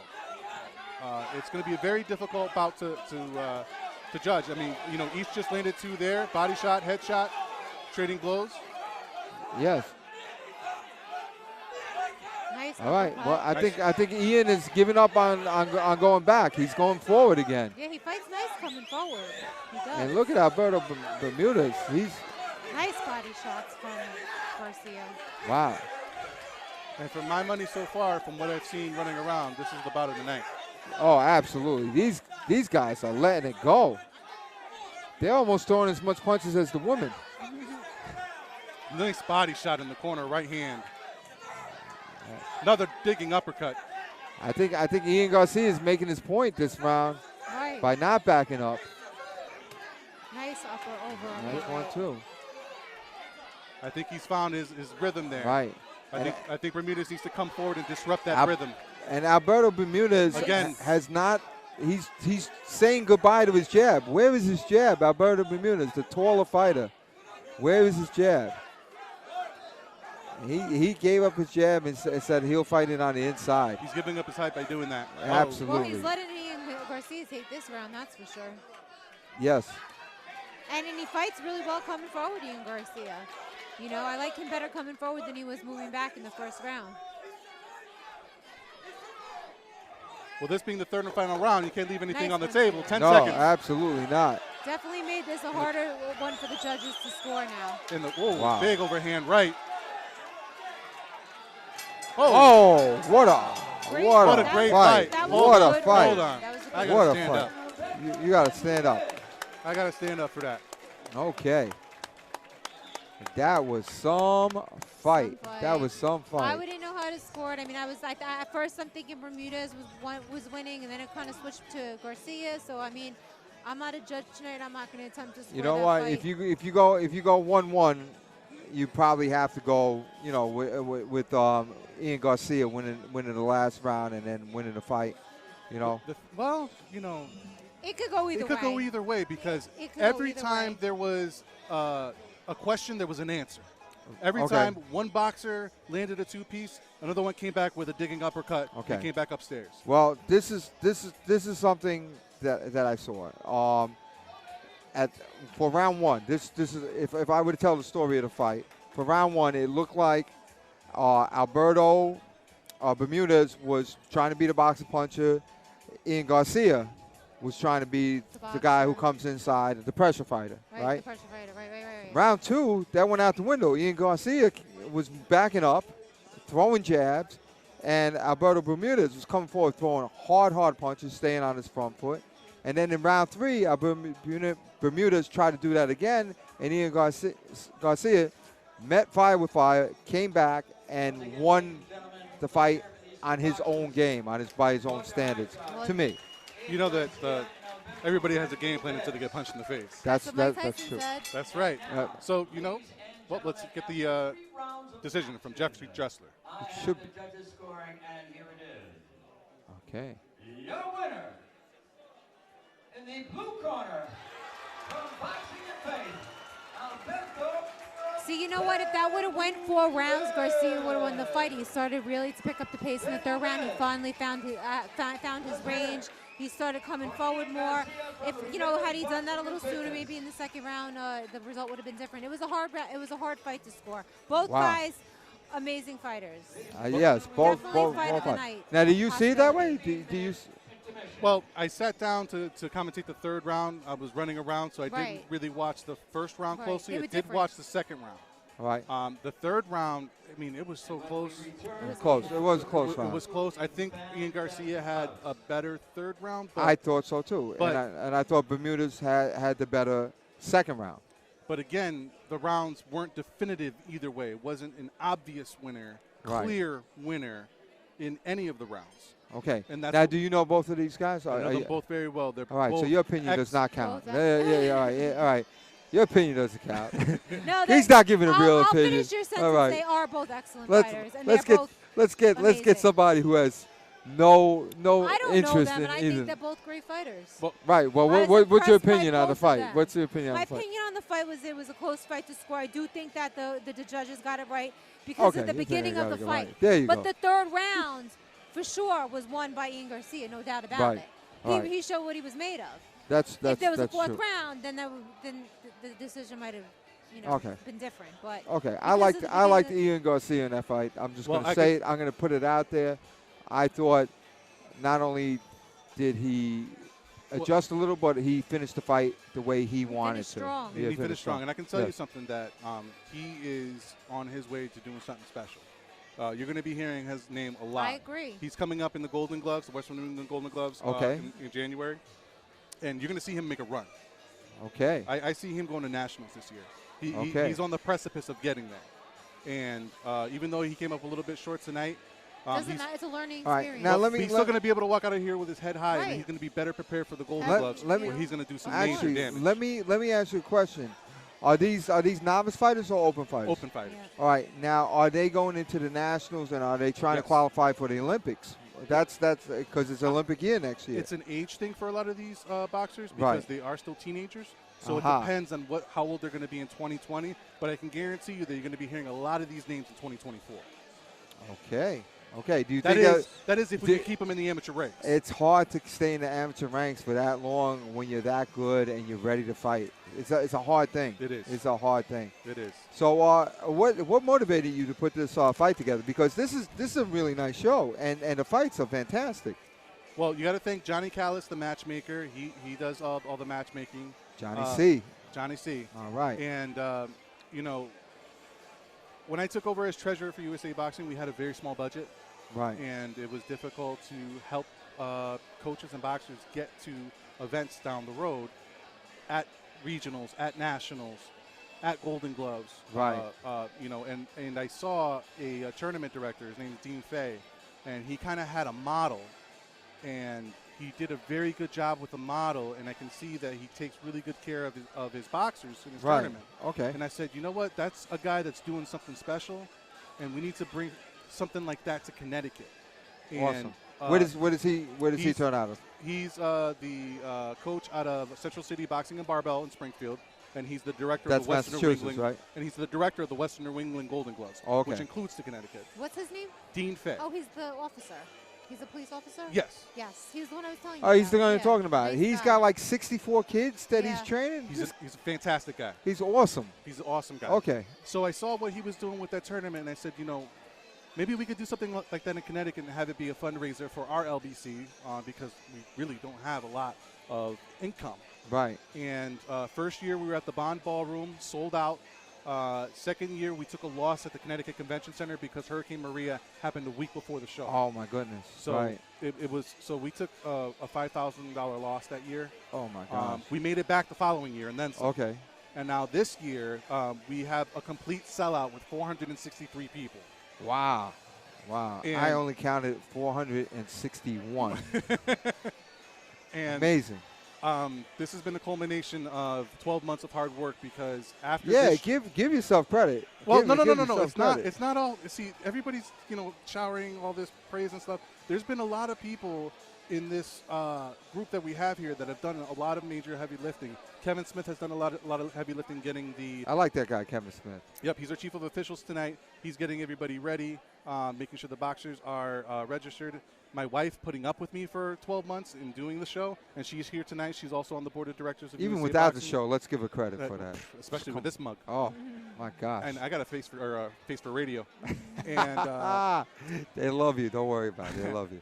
And Johnny Callis putting this card together. So, it is a lot of hard work, but ultimately what I don't want people to lose focus on is that it's about the kids in the ring. Right. Yes. It's about giving people, young men and women, who have an energy to want to use their hands. Everybody thinks they want to get boxed until they get punched in the face. Absolutely. And if they don't have a positive channel to focus that energy, then it ends up on the streets and you end up having bad outcomes. Right. So that's why when we put these kids in the gyms, the coaches are making sure that they're treating their bodies right, not drinking, not smoking, not messing around, that their grades are right. They go home and the parents now become involved in their program because they're coming to watch their kid fight on a Saturday night. And it brings families together, communities together in a drug-free, safe environment where it's about positivity, not about the negativity. And that's what I want it to be about tonight. And that's what I want every show in Connecticut with all the gyms that they have here, the 29 gyms that we have,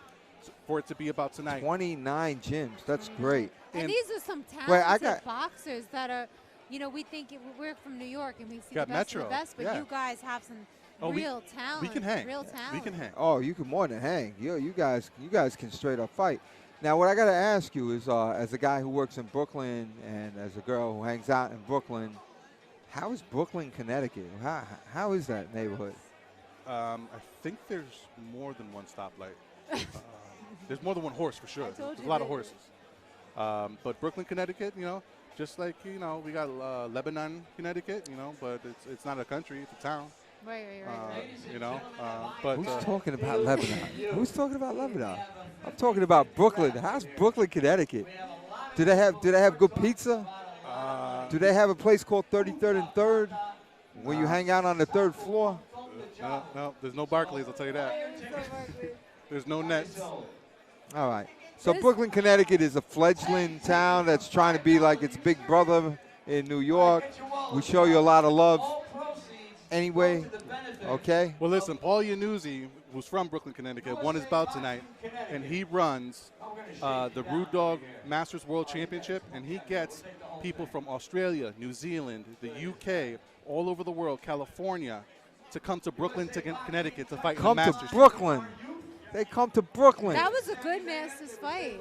Well, he doesn't box in his own tournament. But the two guys in there tonight, they were awesome. Yeah. So he doesn't box in his own tournament, so we wanted to give him an opportunity to show his stuff. So we gave him a slot at the Willie Pep.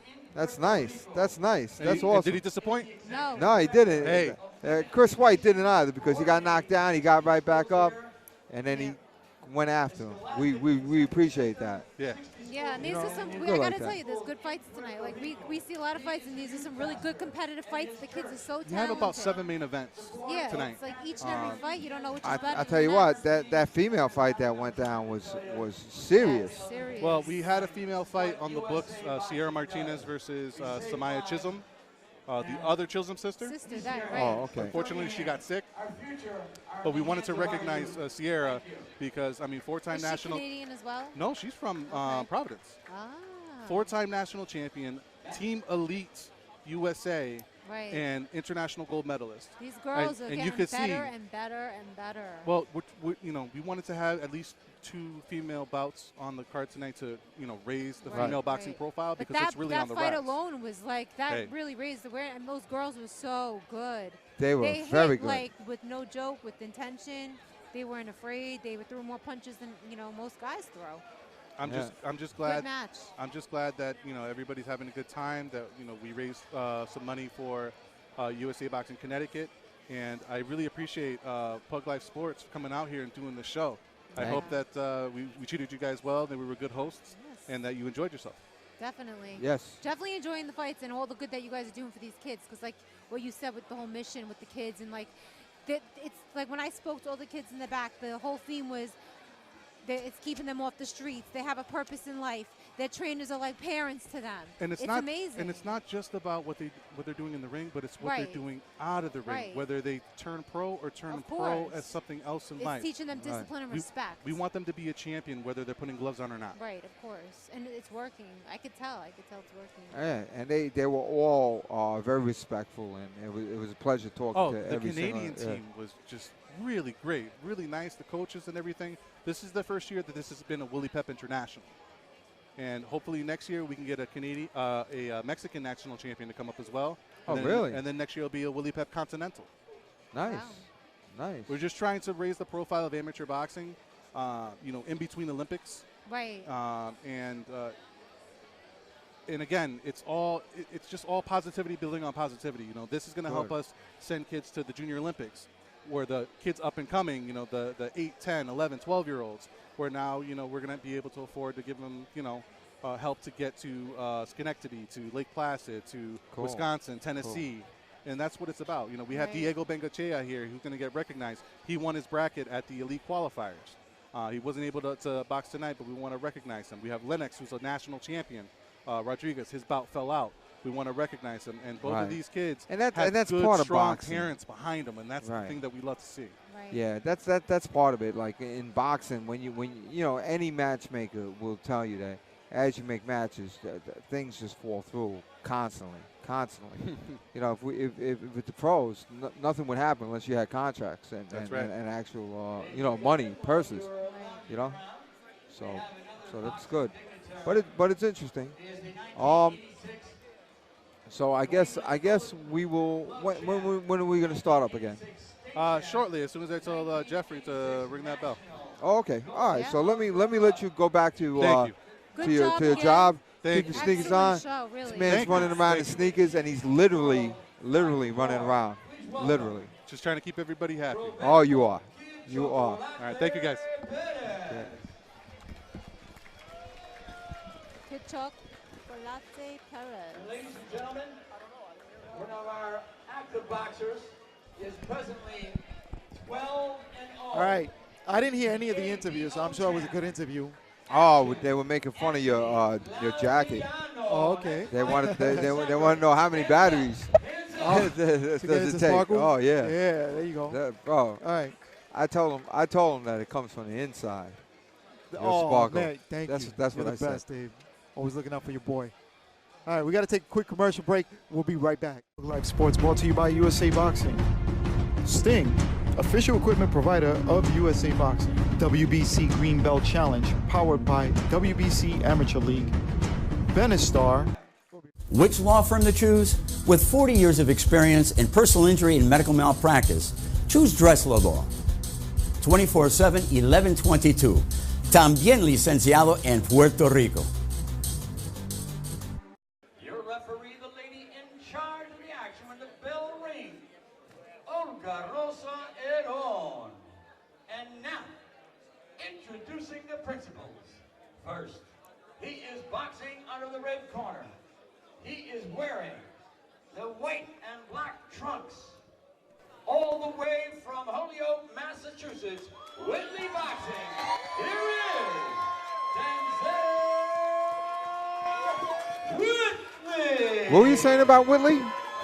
What were you saying about Whitley? It's a gym. It's called Whitley Boxing. So I'm thinking he must be the son of one of the trainers that run the gym. Because there's a couple boxers here tonight from Whitley Boxing. Oh, and that's his name too. Right. Willie Boxing. Right. Absolutely. Josh Foster.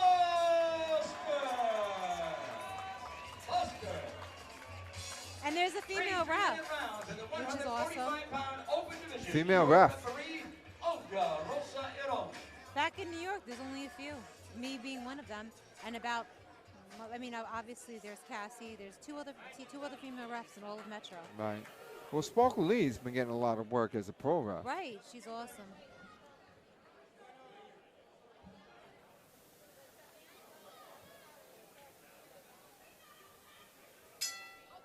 Okay, so Whitley in your red, and Josh Foster, your taller one. We got the height disparity syndrome going on right away, with Foster being your taller fighter. And Whitley's very comfortable, because a couple of right hands came his way, and he just slipped him no problem from that height. Right. I guess when you're shorter like that, you gotta adjust. I guess when they name a gym after you, right, you're ready for that boxing.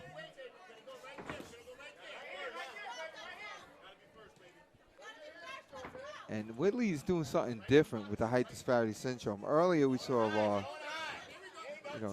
Josh Rodriguez handle it differently when he fought Zemp. right. Whitley's very comfortable on the outside. He keeps that high guard up. Yep. That's his strategy. All right, and I want to see how he's going to attack, what he's going to do. If he's going to get the taller fighter, Josh Foster, to lean forward and make a mistake and capitalize on it. Let's see.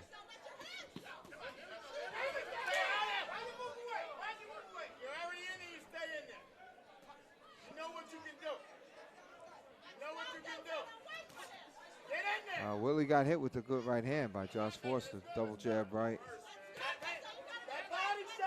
He ate it. But His body shots there by Foster. I like that nice guard that Whitley keeps. He has a really strong guard. You're talking about Willie? Whitley, right. He has his hands are up. He has a really tight guard.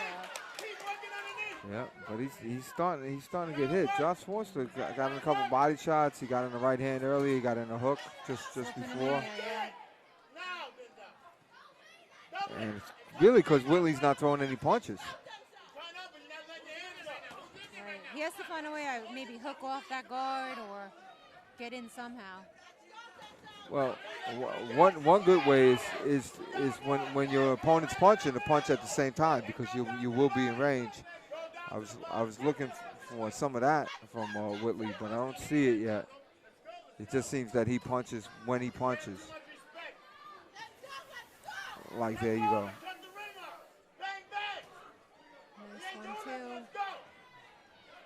Joshua Foster just has the total height advantage, the total reach advantage. He's got pretty decent speed too. Josh does. I'd say they're probably about the same in speed from the naked eye. Yeah, and Josh Foster has the pleasure of getting to drop that left arm because he can step out and know he's not going to get hit because the other guy's shorter. Well, I'll tell you what, Josh Foster's throwing some left hooks, some to the body and some to the head. And the reason he scored to the head is because he went to the body. Josh Foster got in an uppercut. Nice round. Giving it to Josh Foster just because he was the more active, landing more punches.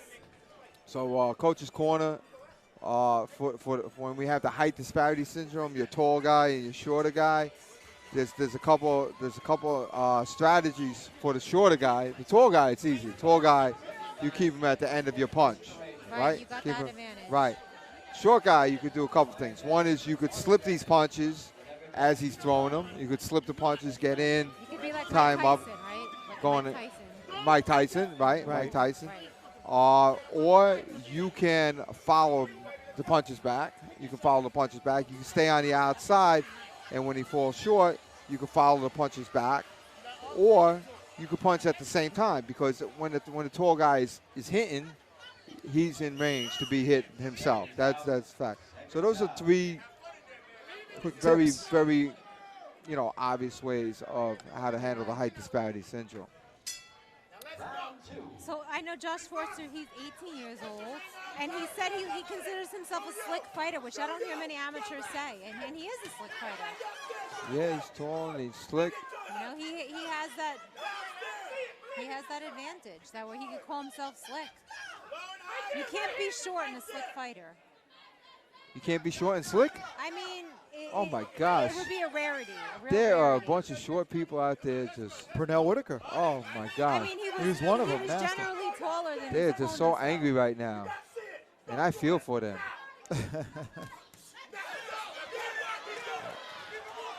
Nice body work there by I would consider Mayweather a little bit short and slick. But he's not short for his weight division. I'm saying if 147 pounds, 5'6". Not for his weight division. The guys he's fighting generally he's fighting 6-foot guys. Well, Mayweather is a freak of nature. We all know this. He's my favorite boxer of all time. Like, you can't even put him in a. I'm gonna call him short and slick from now on. All right. Mayweather's just to antagonize you, my dear. He's an exception to every rule. For all the short people in the world, we are claiming Mayweather is one of us. Well, Mayweather's a freak of nature, That's 1-2 again by Foster. And Whitney coming forward. He doesn't come forward with the flurry of punches, though. No. Whitney doesn't. He comes with 1 or 2 strong punches, and he's not throwing combos. And Foster is hits to the head and body, and he throws straight punches and curve punches. He is a slick dude. He is. Foster. He's fun to watch. And his brothers are both professionals, Charles Foster, Williams Foster, so he gets a lot of sparring in with 2 guys who are professionals.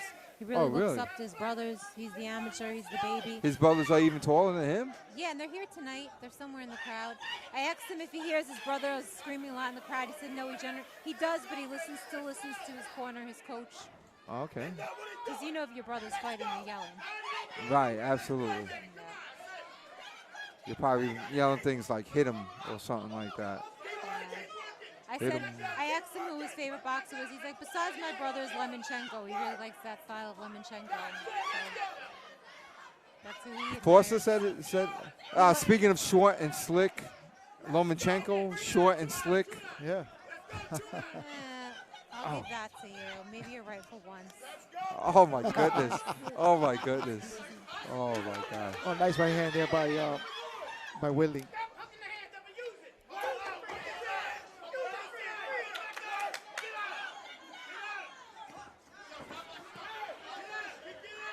Pretty interesting. Now, Foster's another theme is coming along. Foster's giving up his height too, as well, right? Yeah. Do you see it? Yeah, I guess these guys. I don't know why. They're not so slick. That's not too slick, is it? I guess it's emotion. It's emotion? I think so. Okay. Yeah, it's emotion. How many fights does Forster have? You have some information on him. He's boxing almost 10 years, but he's 18 years old. Oh my gosh. So I don't know, he's boxing as a So junior. there should not be any emotion He has there. about 30 fights. He's got about 30 fights, been boxing 10 years, has 2 brothers. But I think that he started only competing not for the whole 10 years. Just because his brothers are boxing, he was training, watching them, Yeah, but still, there should not be too much emotion in that. You should be, kind of knowing what you're doing by then, right? I don't know. These guys are different. Guys are so emotional. Like, you can't predict them. Women, Guys are emotional. Emotional. Guys are emotional? Wow. Guys are emotional. Okay. Wow. All right. Jeez. That's coming from the judge. That's coming from a woman wearing red. All right, here we go. Good double hook by Forster to lead off. And you know what? To tell the truth, Forster really doesn't have to do much on the outside because he's winning on the inside. And Willie is just not throwing punches. Yeah, he's not as active. Yeah. Definitely not as active as Forster. It's just so difficult to fight someone so tall and slick like Forster. It is. Nice combination there by Forster again. I don't see Forster being slick. I see Forster being right on the inside, giving up his height. I mean, Whitley's got to move his hands. Maybe, Whitley's doing a better job than we're giving him credit for in making Forster give up his reach and give up his style. It's like he's forcing him to get close for some reason. Well, he's drawing him in. By standing there, because he's not putting pressure on. Look, there's no pressure, 0 pressure from Whitley. He pot shots one at a time. And you know what? I think Whitley is too muscular. It's funny. I was going to say that he's a very strong, muscular type guy. Right. And that is. Do you think that might be maybe a disadvantage here? I definitely think it's an advantage. And why is that? Because I know a lot of guys say, "Oh, this guy's strong." You know what? With all that muscle, it's hard to shoot the punches. If you take a look at Forster, who's very muscular, but he's more sinewy with his muscles, and those are suited for punching. Right. When you're too muscular, it holds back. You can't throw as fast. It's like you're not loose. You're tight.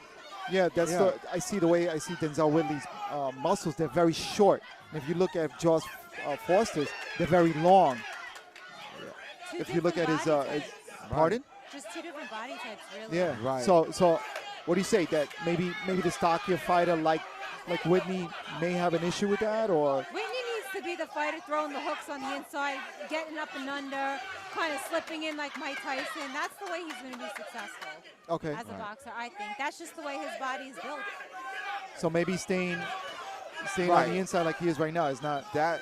He needs to move, slip in, and throw hooks as he's coming in, head hooks, body hooks, But not straight punches. Whitley also doesn't have that footwork either.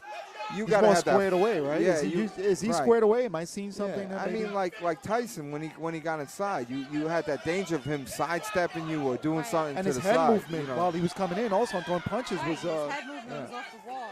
Yeah. So Willie, like his feet are not ready to punch. His feet, right there it was. Yeah, that one he was. Well, for the last 10 seconds they're gonna be. Wow. And then for the 2 minutes and 50 seconds before, they're not.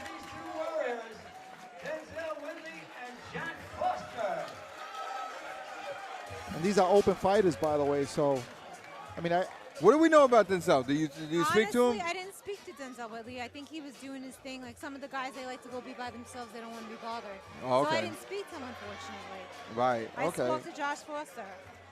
Interesting fun fact, his parents love the fact they have 3 sons that box. He said every time he comes home, they're watching their fights on YouTube. His house always has him and his brother's fights, like his parents are watching, analyzing, giving them advice and tips. Oh, really? He's like, our parents are our biggest fans. My house is like a shrine to me and my brothers. So that's pretty good because you get support from the family. That's awesome, especially in this boxing, in this sport. You got to have support. Can you imagine this happening to your home? Damages from fire or smoke, water, mold, asbestos, or other disasters. And then imagine it all back the way it was before. Atlantic Restoration is a local, family-owned, 24/7 home and business restoration source. When disaster strikes, you're not alone. Atlantic Restoration will put it back the way it was before. Which law firm to choose? With 40 years of experience in personal injury and medical malpractice, choose Dressler Law. 24/7, 1122. También licenciado en Puerto Rico. All right, you got anything from the coaches scoring? For Denzel you Whitley, kind of already said it, but yeah, for Denzel Whitley, even though you're on the inside, you still have to have foot movement, and he just didn't let his hands go enough, to be a threat. And for Forster, I thought he gave up his height unnecessarily. Right. That's the way I felt about it. Although it's good because, maybe you want to fight inside with the guy who's built for fighting inside to build up your technique. Right. That's a good point. He could have been working on that, Figured he'd work on it a little since he was winning the fight. Work on the inside, there's nothing wrong with that. There's going to be a time when he's forced to fight on the inside, when he's going to have a real pressure fighter that's really getting in on him. Right, so and that's he's good forced work. to fight on, so why not try it out with Whitley, I have the judges scoring, and here it is. Your winner in the blue corner from Boxing and Faith, Josh Foster. And let's hear it for Denzel Whitley from Whitley Boxing from Holyoke, Mass. all right. So and Kara, again, you're a 3-time Golden Glove, two-time Golden Glove winner. You always give it that extra gloves. Thank you. Yeah, why not? One time I won the silver. I was second place. Oh, that's how I knew there it. was something. I That's knew there was something. Just 2-time Golden Glove. 3-time finalists. Right, there you go. Finalist. There you go. So what you're saying here when you're commentating with us is from experience. This is like, okay, because don't get it twisted, guys. She can fight. It's not just a pretty face. So she can fight. And by the way, are you coming back or are you starting fighting? I heard you were training. What's going on? I can't help myself. I love it so much, and I've been sparring, and I'm looking pretty good. I can't even believe it. I can't. You're looking pretty good as in sparring wise. Yes, I am. I feel good. I'm in there, and I'm like, yes. I'm like competing with girls. A girl, like I was boxing last week with a girl who's going to nationals this week. Wow. And we were like going toe to toe, and it felt so good. And I'm just in there like, this is so amazing. Okay. I get jealous of watching these fighters. So what are you gonna do? Are you gonna be? I was planning. What's going on? I asked Joe DeGuardia, because I work with him. If I could possibly fight on a card he's doing in Georgia in January. I know it's As a random. pro? Yeah. Would that be your first? Yeah. Would It that be a your pro debut? fight. Yeah, and it would probably. I mean, after that, I want to have kids. I hope. Wow. Okay. Very good. Very good. Now, who's training you? To have kids, I need to meet somebody. But anyway, who's training me? I train at Westbury in Long Island, Westbury, PAL. The trainers there are really good. It's like a family, like all these guys say. I get it. Everybody looks out for each other, Okay. And we all spar and we have fun. It's like you become such good friends with these people that you beat the crap out of, and they beat the crap out of you. It's like the girls that I've been sparring with. It's like everybody's best friends now. It's the craziest thing. Cool. That's awesome. Well, we're gonna look forward to seeing that when you do. You gotta let us know here at PugLifeSports. I know. So that way we can maybe go see your pro debut. Yeah, it'll be in Georgia. That's okay. Yeah. I'm in You guys Georgia. will come to Georgia? All right. Yeah, why not? We're gonna go see our partner. Why not? We're gonna see you. Yeah. We're gonna be. We have the I free still time to got do it, okay? Dave and I I. still do. I've been running a lot. Right. You guys you're retiring, yes? I'm gonna. You guys should do pro debuts or like a Masters fight, so you could really understand. That would be a great idea for you guys. Yeah, no. You don't think so? Masters fight? Yeah. Thank you. Or a smoker? No, that's Thank you. No, that's okay. I've invited enough people to smoke this. They're tired of me. All right, but anyway, yeah, definitely, we're looking forward to that, Kara. So you definitely, if you want to follow you and follow that, give us that information. Yeah, in just a second, let them announce this next bout. What are you on Facebook and what? What else? Instagram, Twitter. Just find me by Kara Castronova. Okay, great. And say hi. When the bell sounds, the immutable Lou Pontegaloni. And now, introducing the principals. First, he is boxing out of the red corner.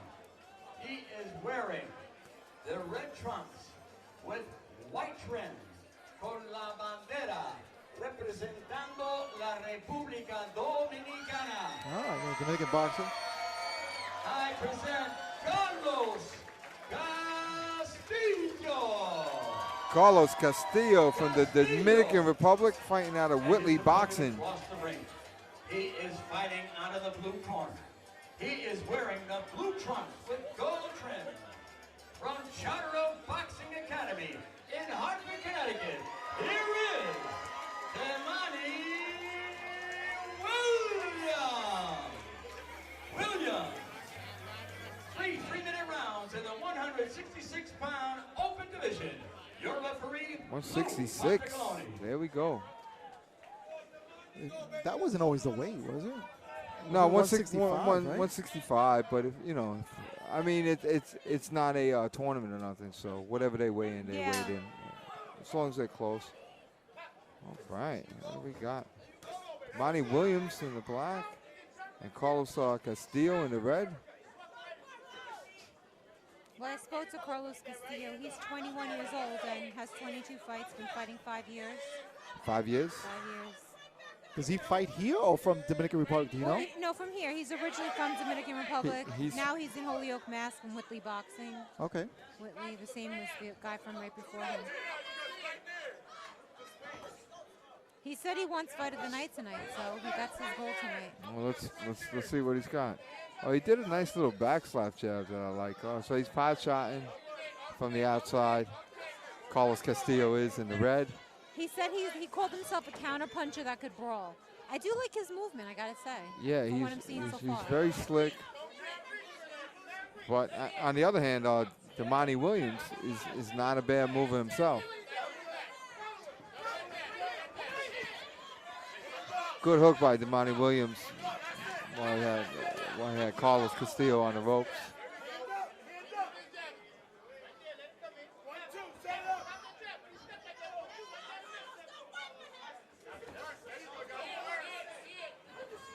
And these guys are well matched up in skill level. Carlos Castillo got in a good left just a second ago.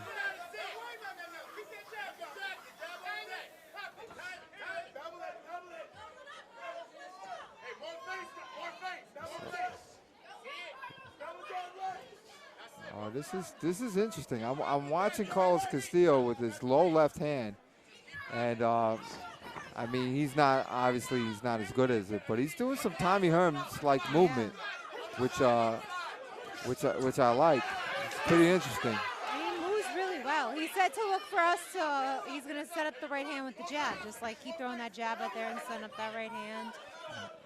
Jabs coming from different directions, different angles, and he throws it really nice from below.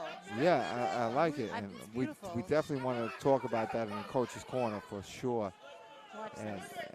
And there was a guy, Iman something, that lost a couple times. Really good fighter that was very similar. He was 140 pounds. Who did he lose? Who did he lose? He lost to Granada from Chicago. He was like an Olympic runner-up to Errol Spence. Someone lost their mouth guard. Ah. Amir Iman? Yeah. Amir Iman. Yeah. That guy has that type of flicker jab too. I'm gonna talk about the flicker jab between rounds.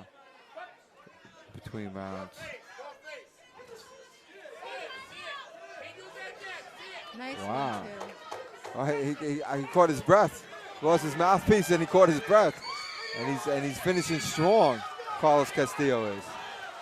And look at Damani Williams coming forward like a house of fire. Nice. All right. So coach's corner. The All right. flicker jab. The flicker jab. They call it the flicker jab. I think that's more the Japanese, but it's the Tommy Hearns. This type of movement. We're holding the hand low. The thing about that is somebody who knows how to do it. As it comes here, you could throw it straight, or you could even bring it all the way up, throw it straight, bring it all the way up, throw it for a hook, come here, kind of back slap it, or just straight, like a Sugar Ray Robinson straight up jab. So when you go like this and you start flicking it from different angles, it can really confuse a fighter. Mess someone up. And guess who's an expert at it? Who? The flicker jab? Yes? I love it. It's Talk my about it, favorite. girl. Talk about it. It's faster, believe it or not, because you're so relaxed. It shoots out faster, confuses people. Once you start really relaxing and throwing it, people hate it. They hate it, and then you just follow with the right hand, just like he's doing. And then it always goes together with that nice movement that he has. I don't know, the two just go hand in hand. Absolutely. You know what I mean? There you go. It's a sign of a relaxed fighter, though. Yes, it definitely is. And you don't see that often now with boxing, that jab, like a jab. You don't really see it a lot. Yeah, very few people understand it. You have to understand it, and it's that. See that crazy movement that Carlos Castillo's doing with this jab? Yeah. And you just don't know when it's going to come out. He's That's landing it at right. will. And what angle it comes out at. So it really throws off a fighter. See, he threw it into a hook. That's what I'm talking about. Right. And so it's very, very interesting to see it. And you do got to have the good footwork and it. Right, Karen, with the good footwork. Oh yeah, and definitely. I was gonna Goes say hand that. in hand. I was gonna say that. Like, don't you have to, incorporate course. that with footwork? That has to be. That's why Kara takes dance classes. Yeah. it Not to helps. dance, but to box. Like Straight jab. Lomachenko. Straight jab by Castillo. Answered by an uppercut. Castillo, he said he wants to one day win the WBC IBF belts, and I mean, I think he could. I think if he improve, if he keeps sharpening it up, I wouldn't find that that's so lofty for him to say that he wants to be world champion one day. Right. Didn't Mayweather use that flicker jab a little bit as well? Yeah, he does. Yeah. Mayweather uses like everything and anything in the kitchen sink. He has the whole sink and everything. Right. Now, Damani Williams is nice, but what he needs to do is, like, Damani doesn't throw until he sets up. Like he doesn't throw as he's moving. But if you're gonna stand there in front of Damani Williams, he's gonna beat you up. He threw a couple of hard hooks. See Damani Williams coming forward. He's not throwing jabs as he's coming forward. He's waiting to set up to throw, and that's a problem that he has. How right do you there. catch someone like like Carlos Castillo. It's hard. This guy moves like a freaking, he's such a great mover. Yeah, but he stops too. He stops on the rope. So you have to jab your way in. You have to jab, and then as you get in range, let it go. Lead hand. See what happens is Damani Williams sets up, and then Carlos Castillo takes a little move. Watch, here comes the Williams, right? He sets up, and then ready, set up, and then who punches first? Because Castillo could read right him. there by Williams. Catches.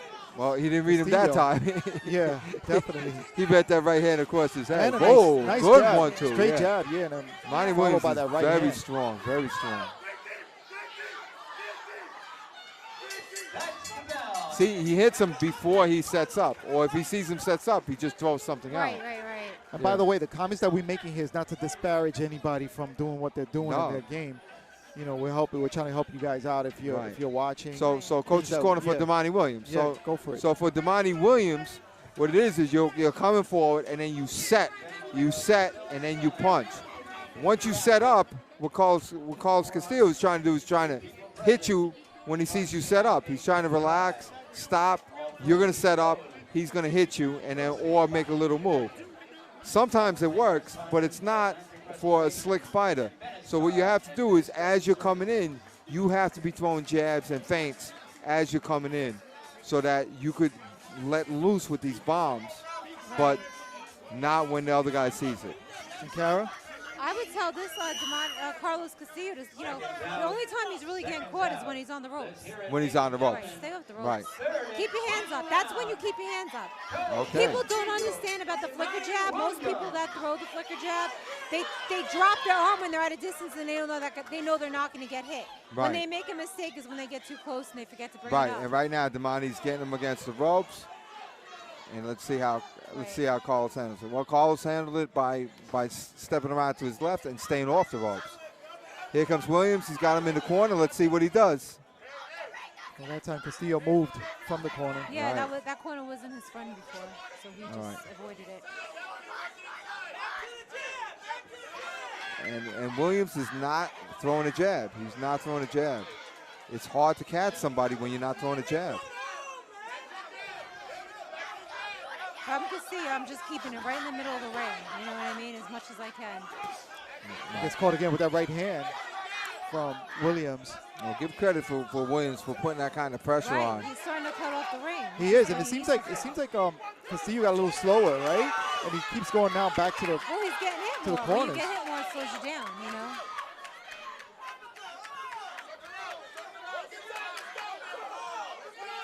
And his corner, Castillo's corner is telling him to use that jab. Like, his jab just became dormant all of a sudden. Right. It's flickering, but it's not flickering out. Right. This is where he needs to start putting his hands up, because now he's fighting at a closer range.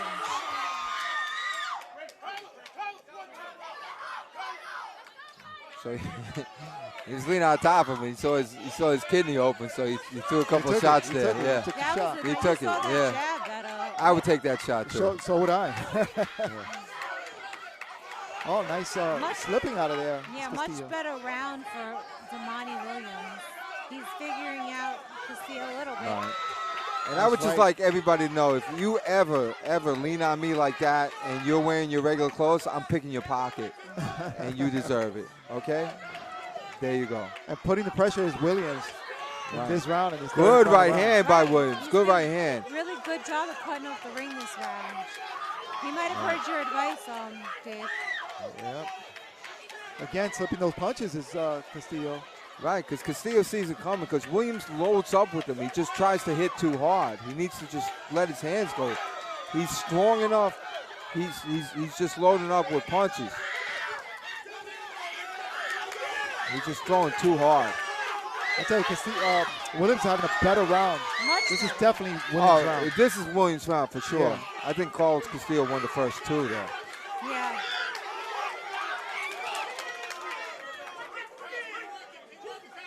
And Carlos Castillo's slick. He holds a little bit. He slips a little bit. He leans a little bit.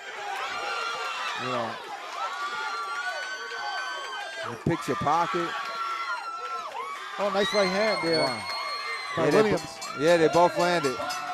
Great job. Good fight. Good fight. Yeah, definitely. Very competitive. Very competitive. Stylistic fight. Two totally different styles. Absolutely. Absolutely. Now, had this gone longer rounds, I think that it would be closer. I mean, obviously, I think red corner won the first two and blue corner won the last one. Right, not that our opinion matters, though. Right. I kind of feel the same on that. Right. I agree. But in I other agree rounds, pretty strong. I mean, blue corner was starting to really cut that ring off. And, you know, Castillo was losing a little bit of his strength. I think that that Williams is just trying to hit too hard. Right. Right. He needs to relax, you would see it, and it would probably help his punching power. Right. You know, because of that surprise element and that looseness. Yeah, it'll give you that pop. Yeah, it will improve your speed, well, for sure. But he did really readjust and start cutting off the ring, and that was really, I give him props for that. I give both of them a lot of props. They're both very good boxers. Yeah. Two very different styles. Absolutely. Very interesting.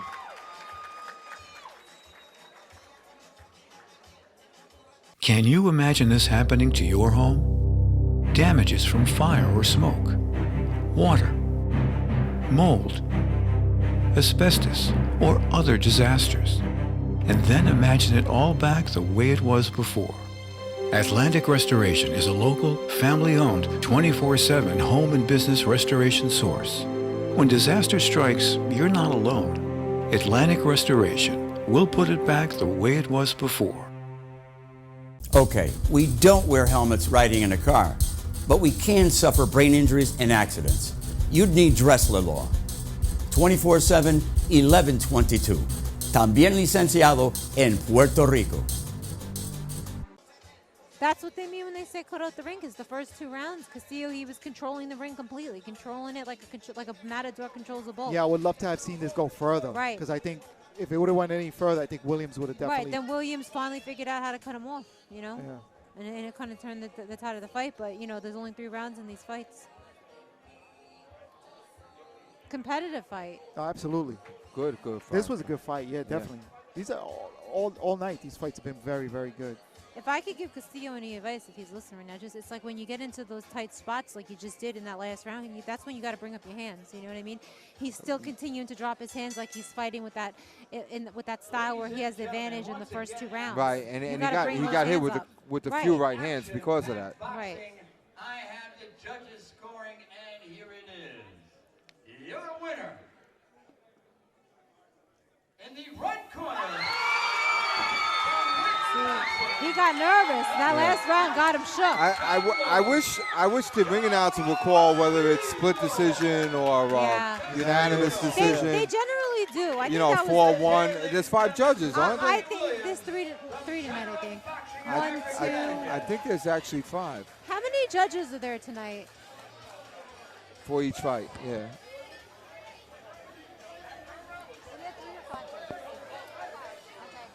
Right, thank you. There's 5. Yeah. There's 5. Yeah, I'd like to hear whether it's 5-0, 4-1, 3-2.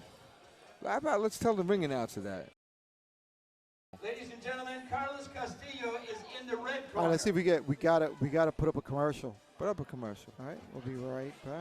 This is okay. I'm going to explain to you wait, what wait, just wait a minute. happened. I'm We going had to to tell you. stop- You we don't had know. to stop the I'm going to commercial. tell you what happened Right. right now. Commercial. We had to stop the And nobody commercial. else knows but me. The winner is in the blue corner from Chiro Boxing Academy, Damani Williams. It's wrong. It's wrong. And I'm going to tell you why. And this is very disturbing. Okay, hold up. Oh my hold on. gosh. Let's. So wait a minute, something just transpired okay. here. And I'm going to explain because I am a judge. Okay, talk to me. Very, very silly move by, because Carlos Castillo, I don't know. What's in the back corner? Right.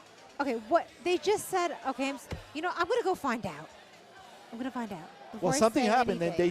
they took They the win. just said that they took the win from Castillo. Right, and gave it Why? to Williams, Damani Williams. Why? Well, you know what? Find out, Kara. We're going I'm to go gonna to find commercial out break. before I say We'll be anything. right back. Wear helmets riding in a car, but we can suffer brain injuries and accidents. You'd need Dressler Law. 24/7, 1122. También licenciado en Puerto Rico.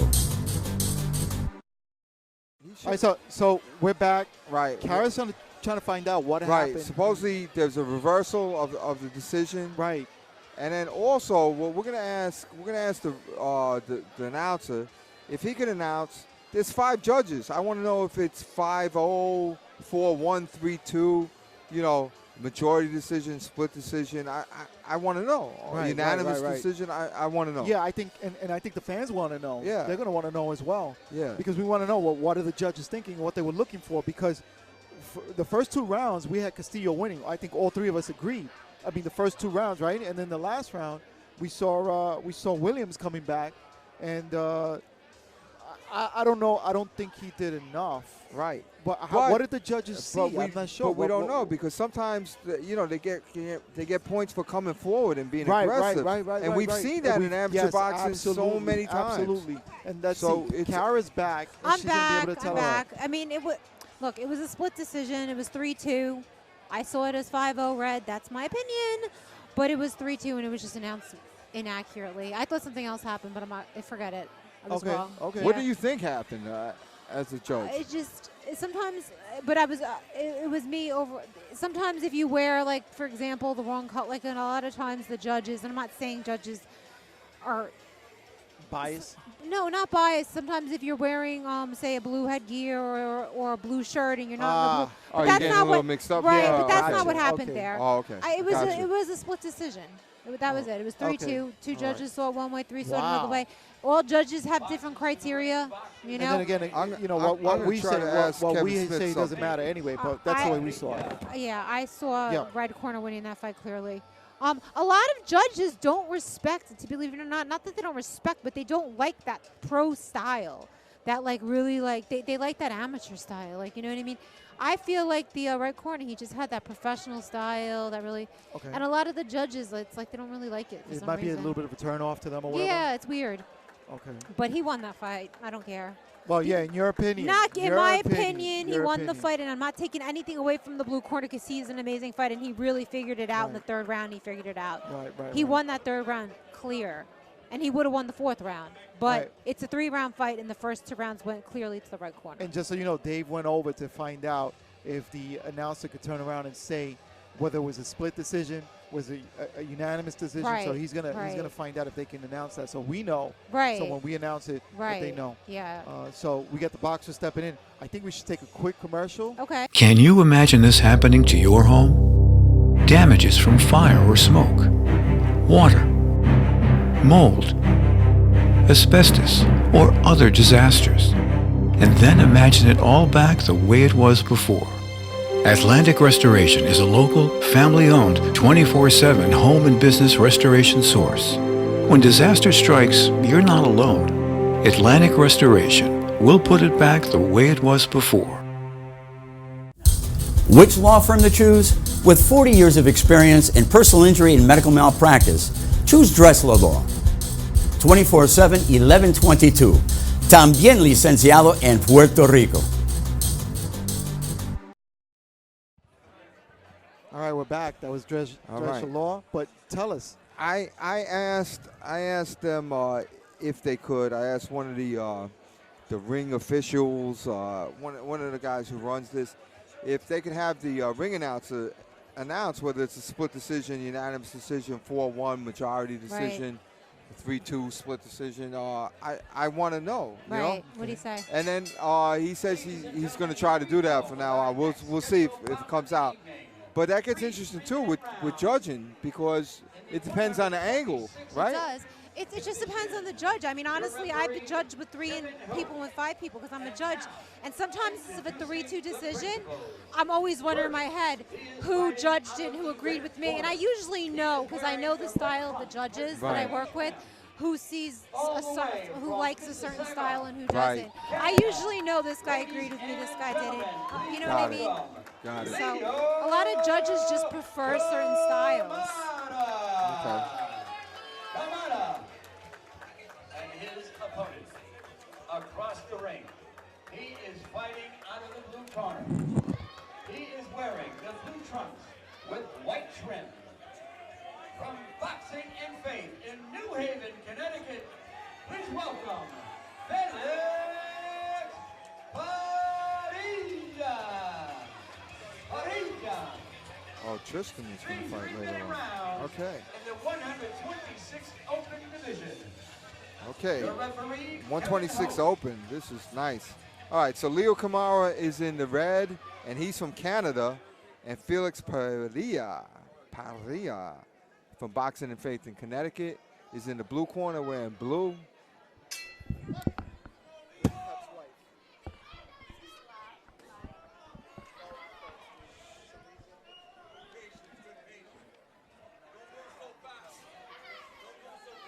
Okay. So putting on the pressure right off the bat is Felix Padilla. And he's a standard boxer coming forward. And he's doing something that I like. He's varying his right hand. And when I say varying, he's throwing it as an overhand sometimes or throwing it to the body. And so that changes the angle, which I like. And you can see it right there. Sometimes he's throwing it as a hook. Sometimes he's throwing it as overhand. He threw it straight. And now it's an uppercut.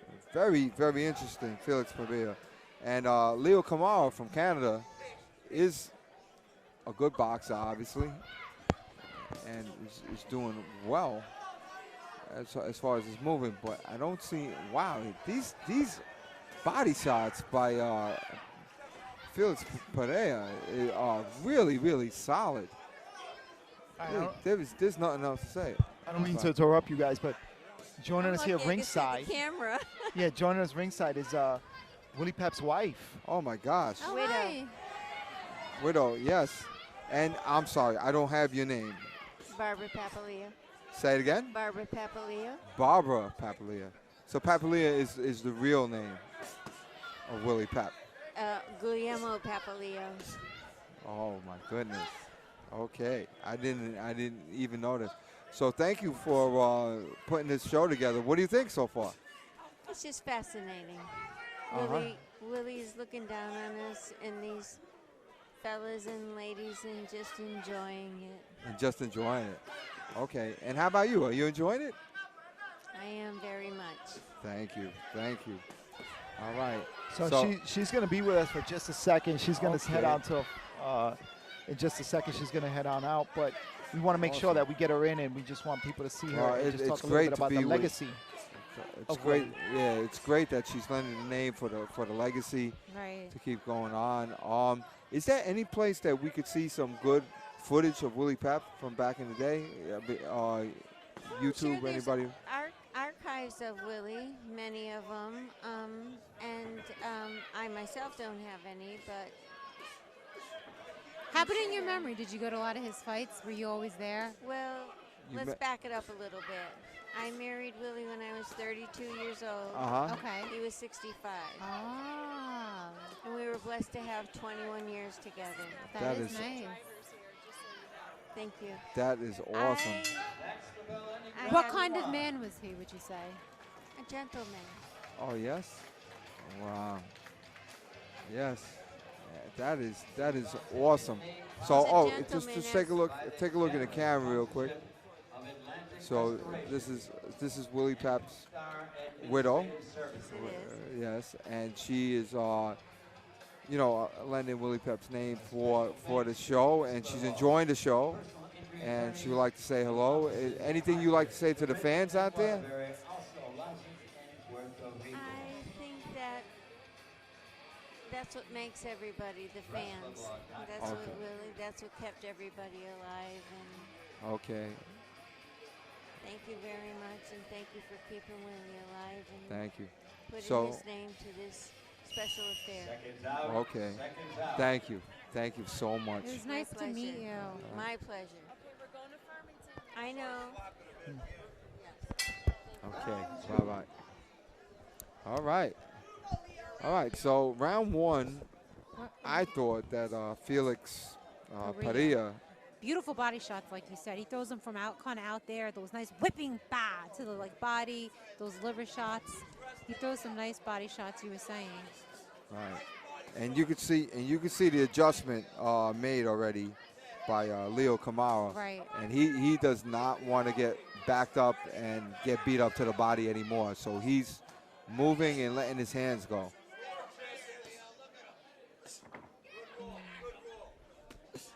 Nice. He has a nice pop to those punches. And those he does a nice whip with them.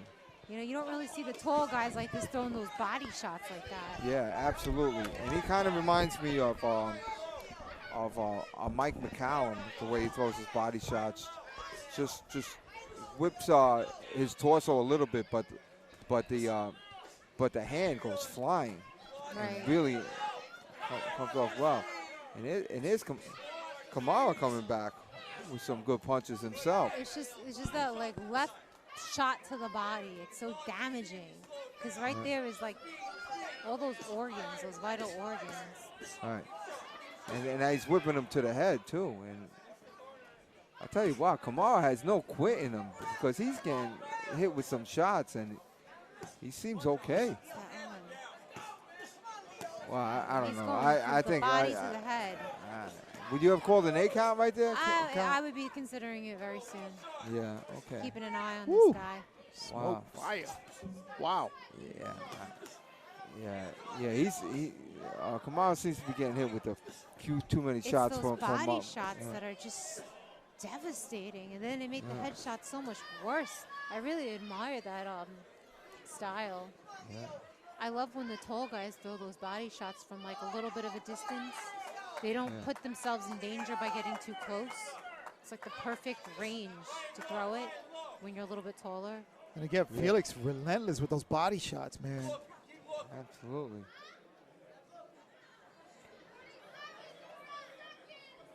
He's just very comfortable. And let's give it to Leo for absorbing those punches and still staying in there, right? Yeah, and he's still punching himself too. Yeah.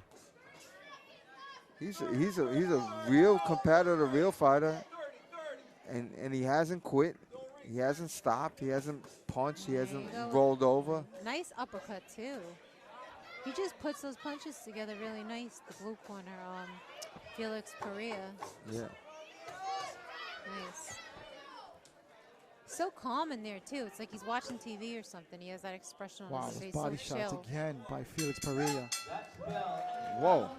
Wow. That's really interesting. I mean, it looks like he's doing some damage to Leo Camara, but I mean, he still hasn't quit yet. You know, he's still very game. Yeah, he's really something, right? I don't know what to say. Most guys would be on taking a knee by now. Yeah, you know?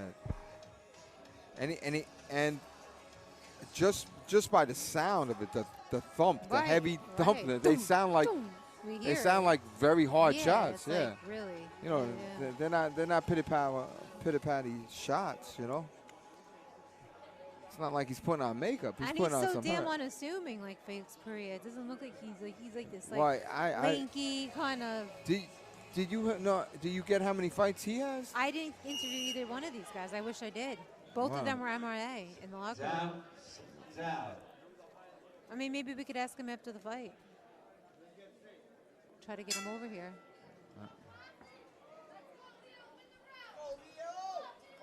You know, I'm looking in Leo's corner, Leo Camara's corner, and I recognize the trainer. He came in with that cool kid that fought in Canada that was like a hippie or something. Yeah, the girl. They're all hippies up there. I think Canada's a hippie place. Oh my God.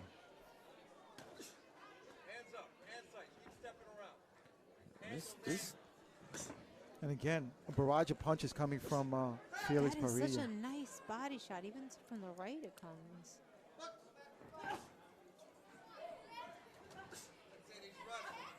This guy Felix is.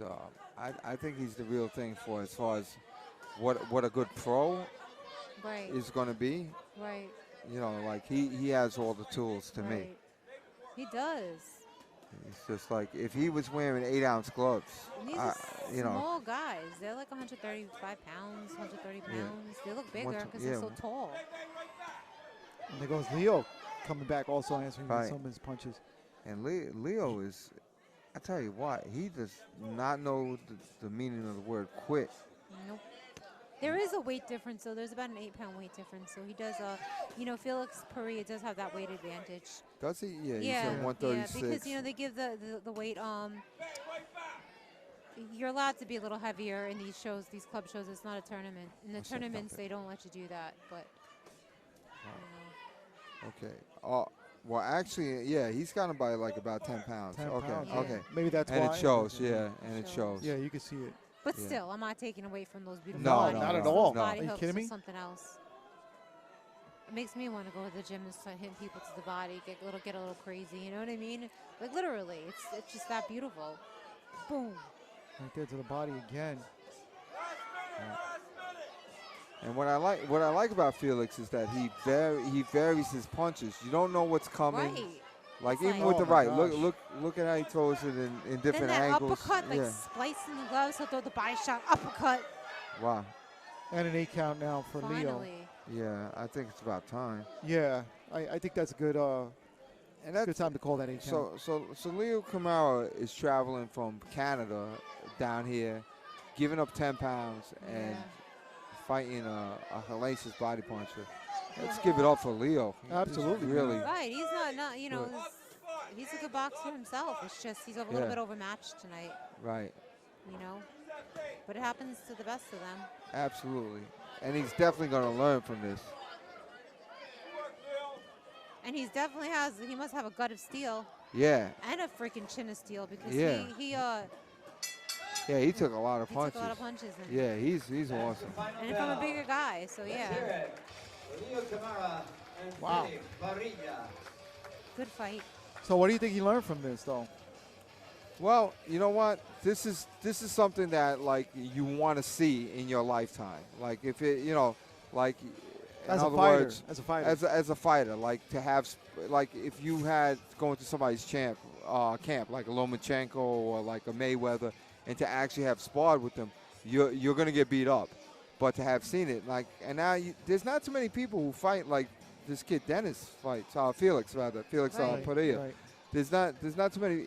He throws punches from all angles. Right. I mean, to have seen it is is to have learned, right? Right. I mean, it's really a good thing to You have. want to get? I'm gonna try to get him over here.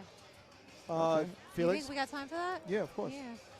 He was one of the more intricate fighters of the night in style, in terms of style. Yeah. I think we all could agree on that. So Yeah, let's pull him absolutely, over. absolutely. And he's so relaxed. You know, Yeah. like he's throwing Look hard at him right punches. now. He's yeah.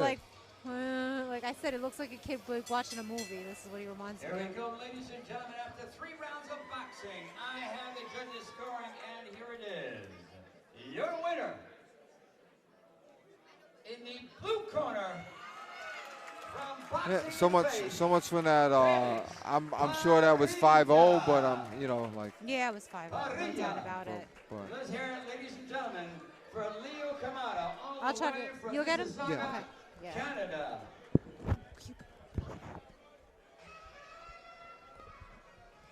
if he comes, I guess that's what he's gonna get. Yeah, let's What see. What happened to our seat that was over We've there? got it back. There it is. Who thiefed our seat? Who thiefed it? They thiefed it, yo.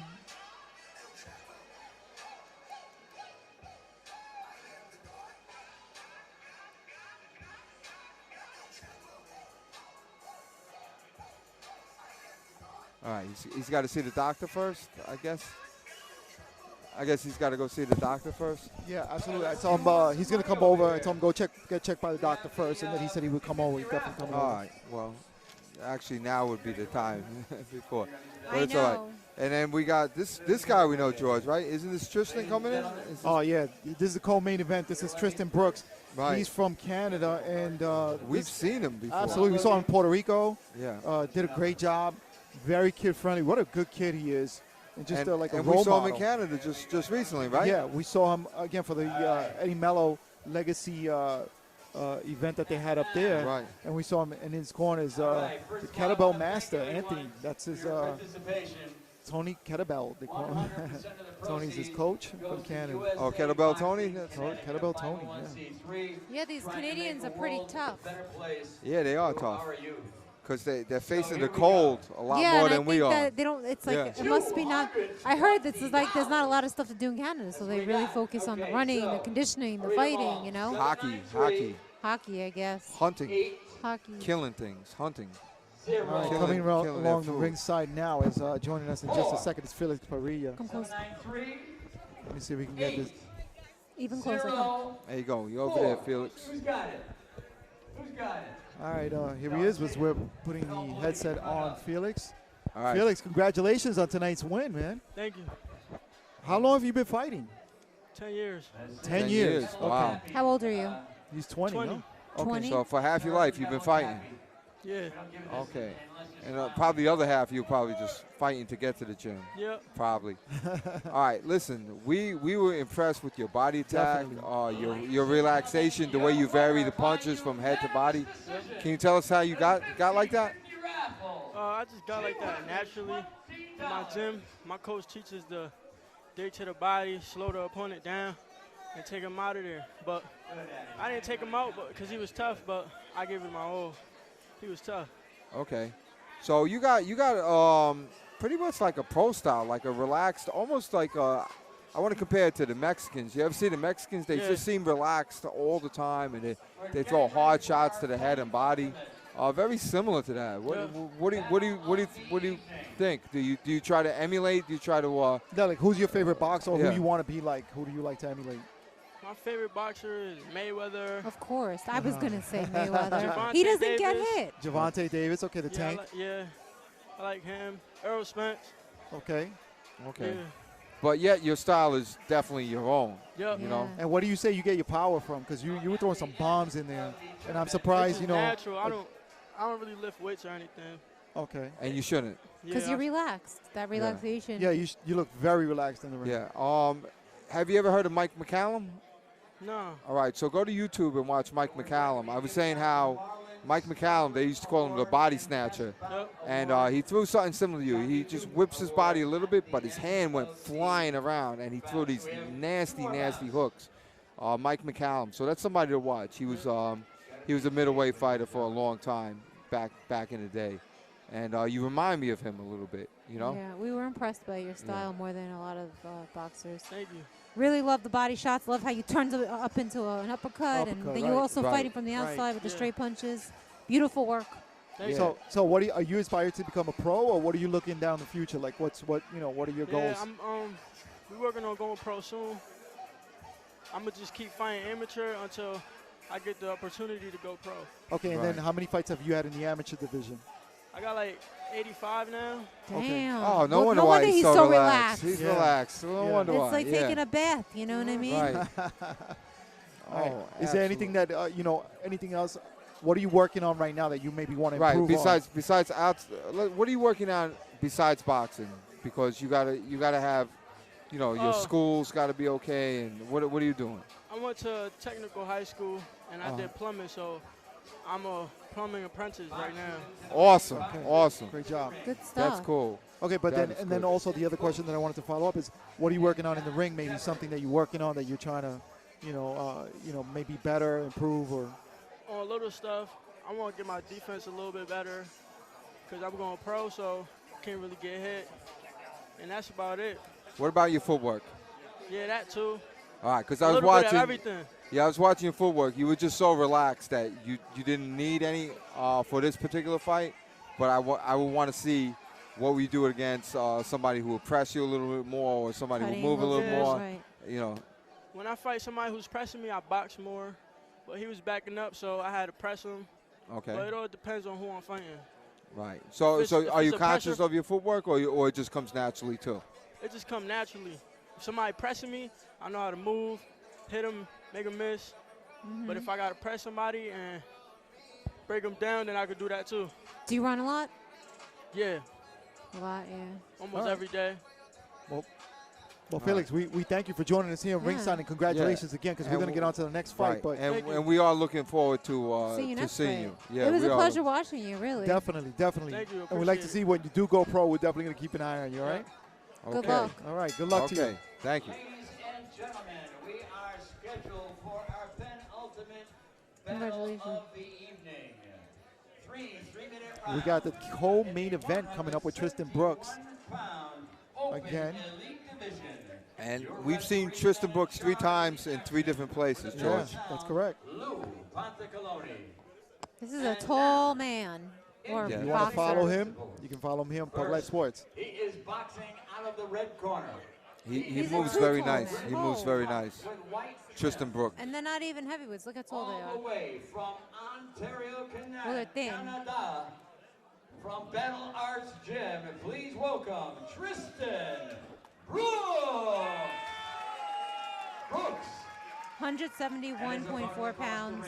He weighed in. He is boxing out of the blue corner. He is wearing the blue trunks with white trim from Worcester Boys and Girls Club. Ladies and gentlemen, I present John Devers.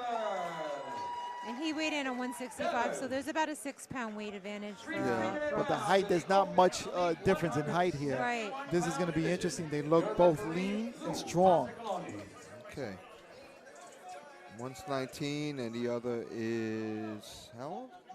How old is Tristan? I think Tristan is like 20. Okay. I'll find out in just a second. Yeah.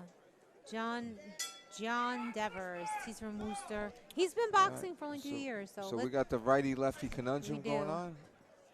Tristan is coming in at 24 years of age. Okay. So Tristan is your lefty. He's in red. And John Devers is your righty in blue. 19 years old, 12 fights. And he landed a couple right hands. Yeah, Tristan answers with the left. Nice left there by right hand, by Tristan. Okay, and then they're getting tangled up a little bit. And they didn't listen to the ref's break. They just kept punching, and they fought right through it. Right to that clinch, which I'm okay. Dave, how do you, what a nightmare to fight a tall southpaw like that. Oh, absolutely. A nightmare for me. I think I would have a nightmare for days if I knew I had to fight someone like him, style-wise. What would you think? What would you tell the blue corner to do? Well, I'm a little unorthodox, so I don't like fighting lefties by going to your left. I like going to the right and looking for that angle. Sometimes going to the left to switch it up, but I like going to the right. Right. You know, although Tristan is very good with his footwork. He just caught him pretty good there. John Devers caught him. Yeah, he caught him with a right hook, which is weird. And Devers is doing something weird with uncharacteristic of a righty. He's stepping forward when he throws his right hand sometimes and stepping through, almost like a shift.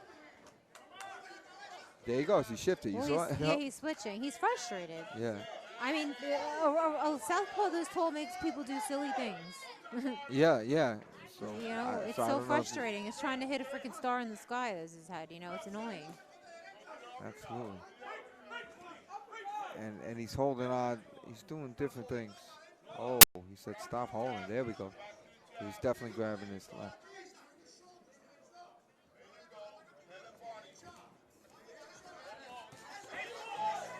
Tristan has nice hands. Nice 1-2 by Tristan. Yes, right. Tristan Brooks. And Tristan is very, very comfortable moving right now, and he's finding his range. It's just inside the pocket, but he does spins and moves. Right. Nice uppercut. angle. Yeah, that was that left hand uppercut. Right. Nice style. And Devers has to decide what he wants to do, because staying back like that is not helping him out. Well, it's crazy because Brooks just totally changed his style around. He went one half of the round one Well, way. I think when the ref called him for holding, Right. that Who kind did of he set. call for holding? He called Devers for holding, and Right. and it seemed that set Tristan free to do Right, whatever then he he started wanted. doing all this like crazy dance moves around the ring. It was working right, though. because he didn't get held anymore. Right. Yeah, Yeah, he's like a mystery, you know. I wouldn't want that style for a lot of people. Is a style that just makes anybody look bad. You know what I mean? Yeah. Well, Tristan, we've seen Tristan in Puerto Rico. Yeah. How did he look there? He looked really good. He was fighting a little bit of different style, but really good movement. And then we saw him in Canada and against a very strong guy who kind of pinned him down. And then now we see him again with the movement, but a different type of movement than I saw in Puerto Rico. This other kid, John Devers, he said he's coming off he's been KOing people. His last 2 fights were stoppages, but he's not going to be able to KO someone like this because he can't get at him. You know? Oh, you mean he stopped? He stopped the 2 guys. Blue Devers. His last 2 fights were knockouts. Wow. Okay. That's impressive. Right. Right, so I mean, but it's hard to like plant those punches when you got somebody like Tristan Brooks in front of you. But I tell you what, it's funny, as good as Tristan is, he keeps getting hit with the right hand by Devers. Right, right. And we saw that in Canada too. Yeah. Nice body shot there by Tristan Brooks, and again with the body. Right, and you know what? If somebody's going to throw an uppercut like that with their rear hand, you might as well throw the right to their face. Like. Oh, you're suggesting that Devers does? Yeah. Nice right hand. I think he's going to get I think that's an 8 count. Yeah. Yep. He threw that from a righty position too. I don't know if you guys saw that. Yeah, he's been switching to the left to the right. Yeah, Tristan's going to be feeling himself right now. He's going to be moving all over the place. You could just see to the body. He's, like this kind of energy that Tristan has. It kind of feeds off of success.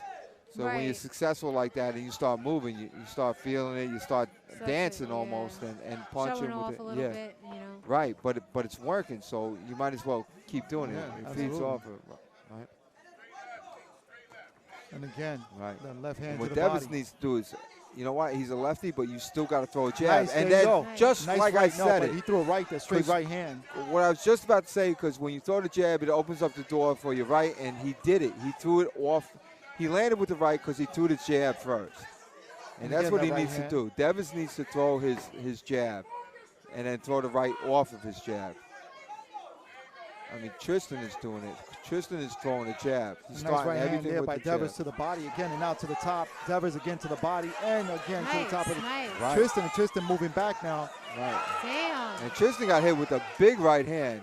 Yeah, Devers. And wow, an he's 8 count getting an going 8 right count. back. Look at that. I didn't see like an 8 count coming. I didn't really, either. I didn't think he was. I didn't think did. it I was saw there. Tristan get hit with like about 3 right hands solidly. But Devers, he said he has a lot of power. I could see it. It's just that he said he also throws a really nice left hook to the body, but I think he's getting a little more confidence now. I would like to see him come in with his hands up so he doesn't get caught. Right. And I'll tell you what. I'll tell you why Tristan is getting hit with right hands. It's because he pulls straight back. And now Tristan going to work Right. on the body. Right. Yeah, Tristan's getting it back. Yeah, he's like, you're not stealing this round from me. Oh, absolutely. And Tristan staying Tristan's closer on now it, this time. Yeah. Tristan on a mission. But the fight has gotten a lot more interesting. Right, body shots there by Tristan again and going back to the body and All of a cashing in on sudden, there. it's a close-up fight. All right. You know? But Which works for Devers. Interesting certain adjustment. Interesting adjustment. So let's go. Let me tell you what I saw. All right. So What did you see? This is what. So first we saw Christian moving all around, doing his funny dance, and so feel himself scoring. Right. And then I almost to the point where I said it. I said what Devers needs to do is throw a jab. And I was just about to say that would open the door for his right hand, but his right hand hit already. Right. And then he started hitting Christian. And what Christian was doing was he was pulling straight back, and that's why you get hit with the right hand. You pull straight back with your hands down. Cardinal sin of boxing is to pull back with straight back with your hands down. And Devers landed some rights and got the 8 count back. Right. And then finally, the adjustment, Christian started hitting the body. Tristan started hitting the body hard, and it looked like it hurt Devers because Devers didn't move his hands after he started getting hit in the body. Interesting. Definitely slowed him down. Third I don't think he's round going to right be able to do much of his movement because it's like once you get hit a few times, it kind of destabilizes your legs. And he definitely got hit a lot in that second round, more so than in the first. I think this round's going to be more of a close-up. Right, I think Tristan's probably going to wind up fighting a little closer than he did in the first round. He's not a bad close-up fighter. I like the way he fights. Yeah. They both Actually, yeah, he's hanging in there, right? Nice body shot again by Tristan. Yeah. He still has that footwork. He cuts those angles nice. There we go. And another 8 count. I didn't see that one as an 8 count, but it was a good punch. That's a little funny. Tristan knows to go to the neutral court. He's got like a zillion fights.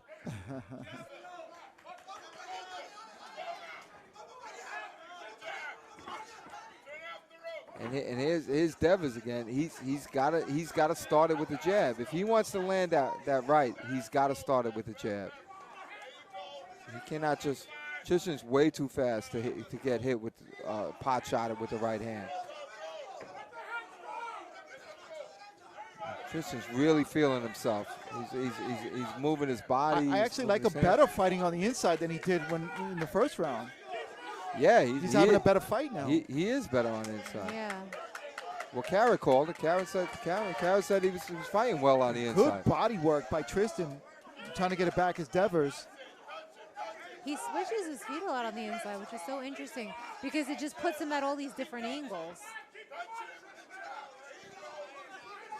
Devers is bleeding from the nose, so. Nice right hand. Double right hand, right? You see, Tristan just doesn't put his head back in the right place. Devers? Oh, you're talking about Tristan? Yeah, Tristan. When he goes back. Oh, my God. He's scoring with hooks and hooks. Oh, my gosh. This is going to. Wow. Now Devers trying to get it back. Devers is heavy-handed, huh? Both of these guys want this fight. They both really want this fight. Tristan was landing some serious hooks. Devers has a serious chin. And he has a lot of heart. Yeah. Nice left hand there. And then I think Devers is out of gas. And then now left to the body. Now right to the body by Tristan. Oy. Another left to the body. That was a real hard body shot, George. I think he hurt him to the body. Yeah, he's hurt. Yeah, I think he's hurt to the body. Yeah.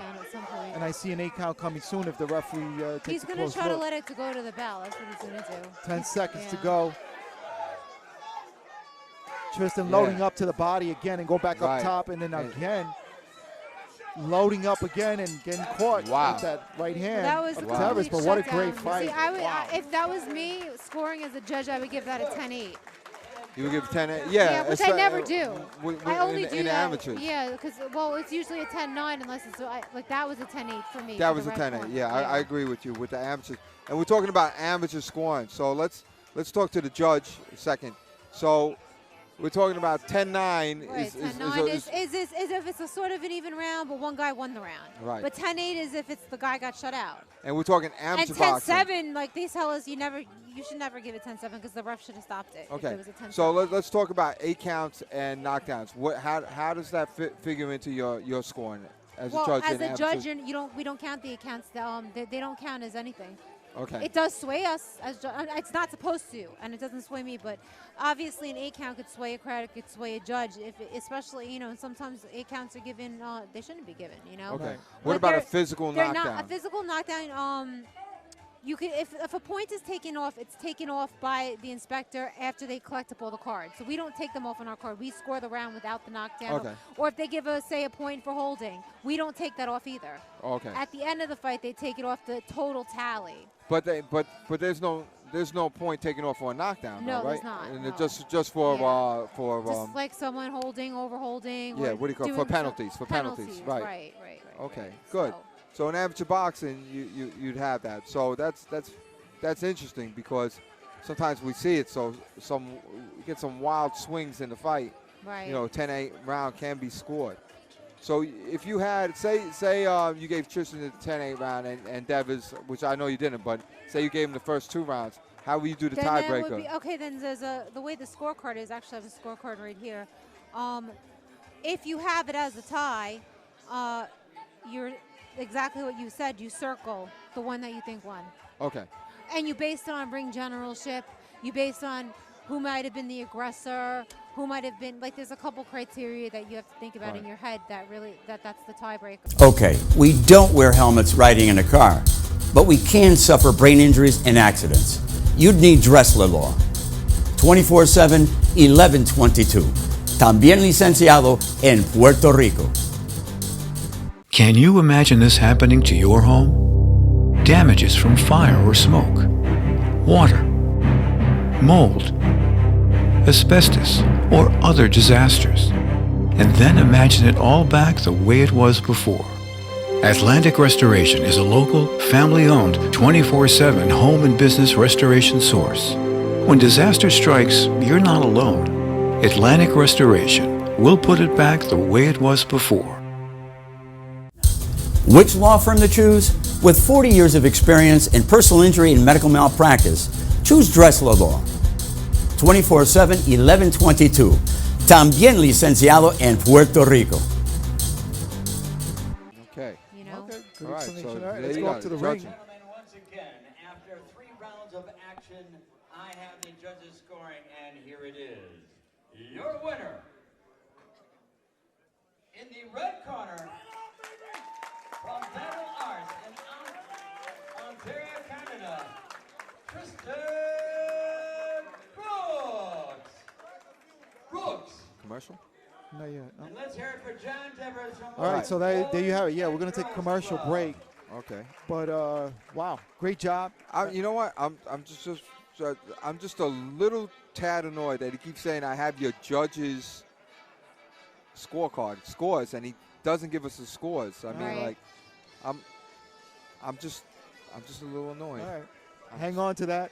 We'll be right back. Live Sports brought to you by USA Boxing. Sting, official equipment provider of USA Boxing. WBC Green Belt Challenge, powered by WBC Amateur League. Benestar. All right. We're back. So We're look back. who stepped into the ring as the referee. Jason Concepcion running the show. Oh, wow. Running around in I didn't know sneakers. that he was USA Boxing ref. And now he is going to referee the last match, the main event. Main event. Big boys. Big boys. Big boys. Masters. Oh, masters. Big old boys. Big old boys. Tamir 40 Abraham plus. from Aces Boxing in New Jersey. He's coming from down south. And Oh, this isn't the last fight. Are you This is sure? the next to the last fight. this is the No, last no, this fight. is it, buddy. Oh, it is? Yeah, this is it right here. Oh, okay. All right. Did they So change? Did they change? Yeah, they changed it. It's Sam. I'm sorry. It's Sam Cowrie. Oh, so Sam Cowrie's in the red, and Robert Ford is in the blue. okay. I spoke to Robert Ford, but not Sam Cowrie. I heard Robert Ford drives He's a a big guy. Toyota. Is that true? No, Okay. All right. drives a Ford. Ladies and gentlemen, this is it. The final bout of the evening. The main event. 3 1.5 minute rounds in the 201 plus Masters division. Your referee, the man in charge of the action with the bell sound, Jason Concepcion. Concepcion. And now, ladies and gentlemen, introducing the principals. First, he is boxing out of the red corner. He is wearing the red trunks with white trim, with the flags representing Canada. Ladies and gentlemen, from Aces Boxing Gym in New Jersey, here is Salim Corey. Oh, Salim. Corey. Salim And his Corey. opponent across the ring. He is fighting out of the blue corner. He is wearing the blue trunks with gold trim. The former Deputy Police Chief for the City of Hartford. Wow. I present Deputy Police Chief. Robert. I was gonna surprise you guys with that fun fact. Wow. Yeah, but yeah. Deputy Police Chief. He's a strong dude. Big man. guy. Yes. I'd be Probably scared drives if a he pulled Chevy. Me over.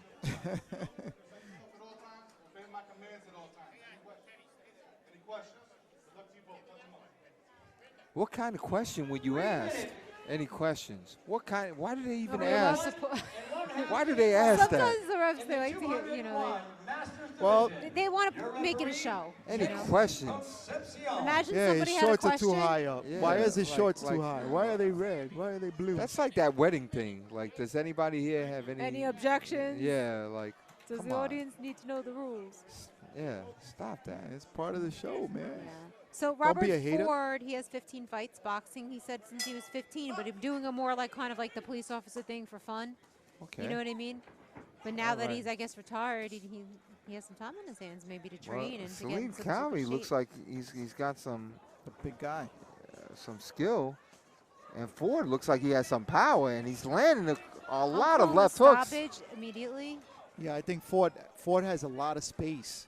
Ford is hitting Salim Well, like Ford he's a is just Chevy. a monster truck, a monster Ford truck, I guess. But he's a tough guy. I mean, he's definitely in superior shape to Cowrie. Salim Cowrie, yeah. You know? I don't think that really matters in boxing yeah, anyway. I don't think it does anymore. You saw that That's with right. Joshua Anthony and Yeah, I Ruiz. guess, but Yep. Anthony in this Ruiz. case, Andy Ruiz will tell you, Salim has an advantage. He's nice and loose. I think he's gonna, I think he wants to put on a show. I think he could have stopped him a little bit a while ago. Yeah, I think Ford is gonna. He took it easy, Yeah. and that's okay Wow. because again, this is More than okay. This Ford, is, Ford was switching stances and showing footwork and looking around. He can fight. Yeah, Ford could fight. Ford could fight. Ford tough. from Charter Oak Boxing Club, like a lot of the guys here.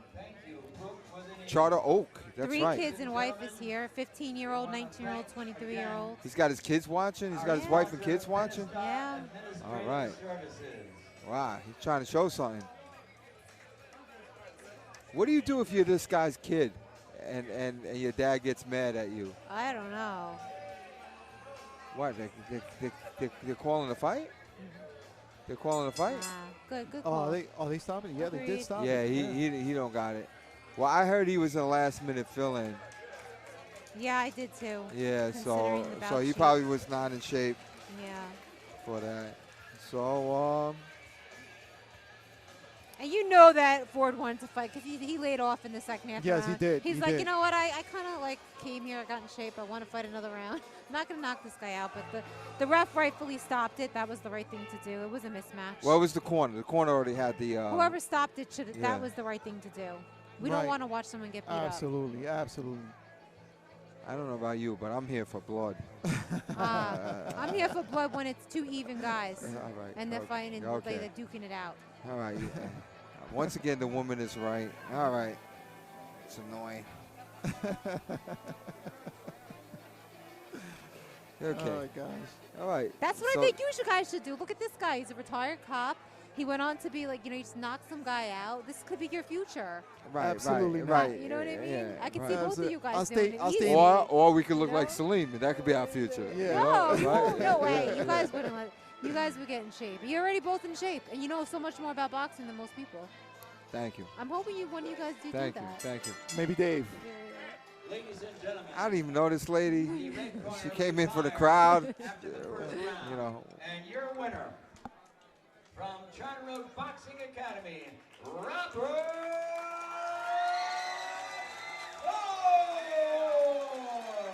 So he was the chief of police. Is that what they said? Of Hartford. Yeah, he was a deputy chief or something. Yeah, Yeah, Hartford's not retired. like Yeah. I don't think it's an easy city. What does that mean, deputy? Is that like Well, no. That means there's a chief, and then underneath there might be a deputy chief. Which law firm to choose? With 40 years of experience in personal injury and medical malpractice, choose Dressler Law. 24/7, 1122. También licenciado en Puerto Rico. Can you imagine this happening to your home? Damages from fire or smoke, water, mold, asbestos, or other disasters. And then imagine it all back the way it was before.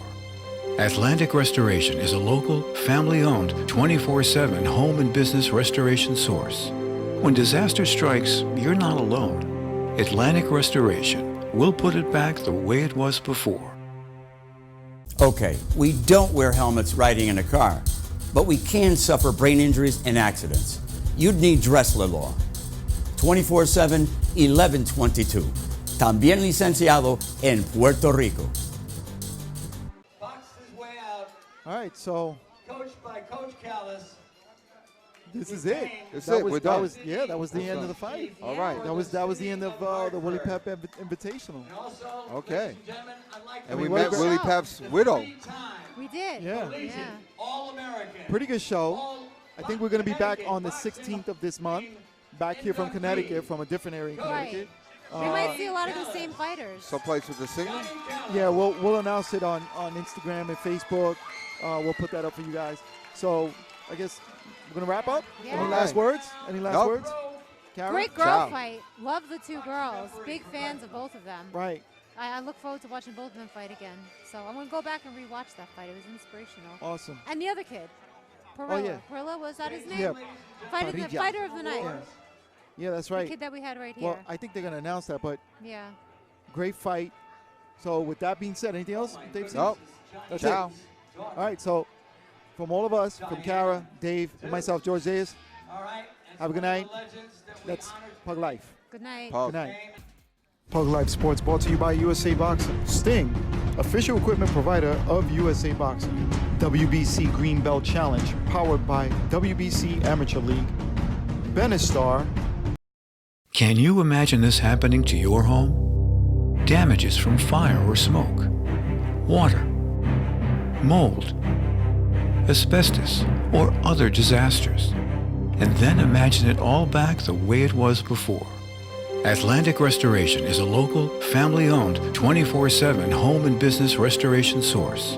When disaster strikes, you're not alone. Atlantic Restoration will put it back the way it was before.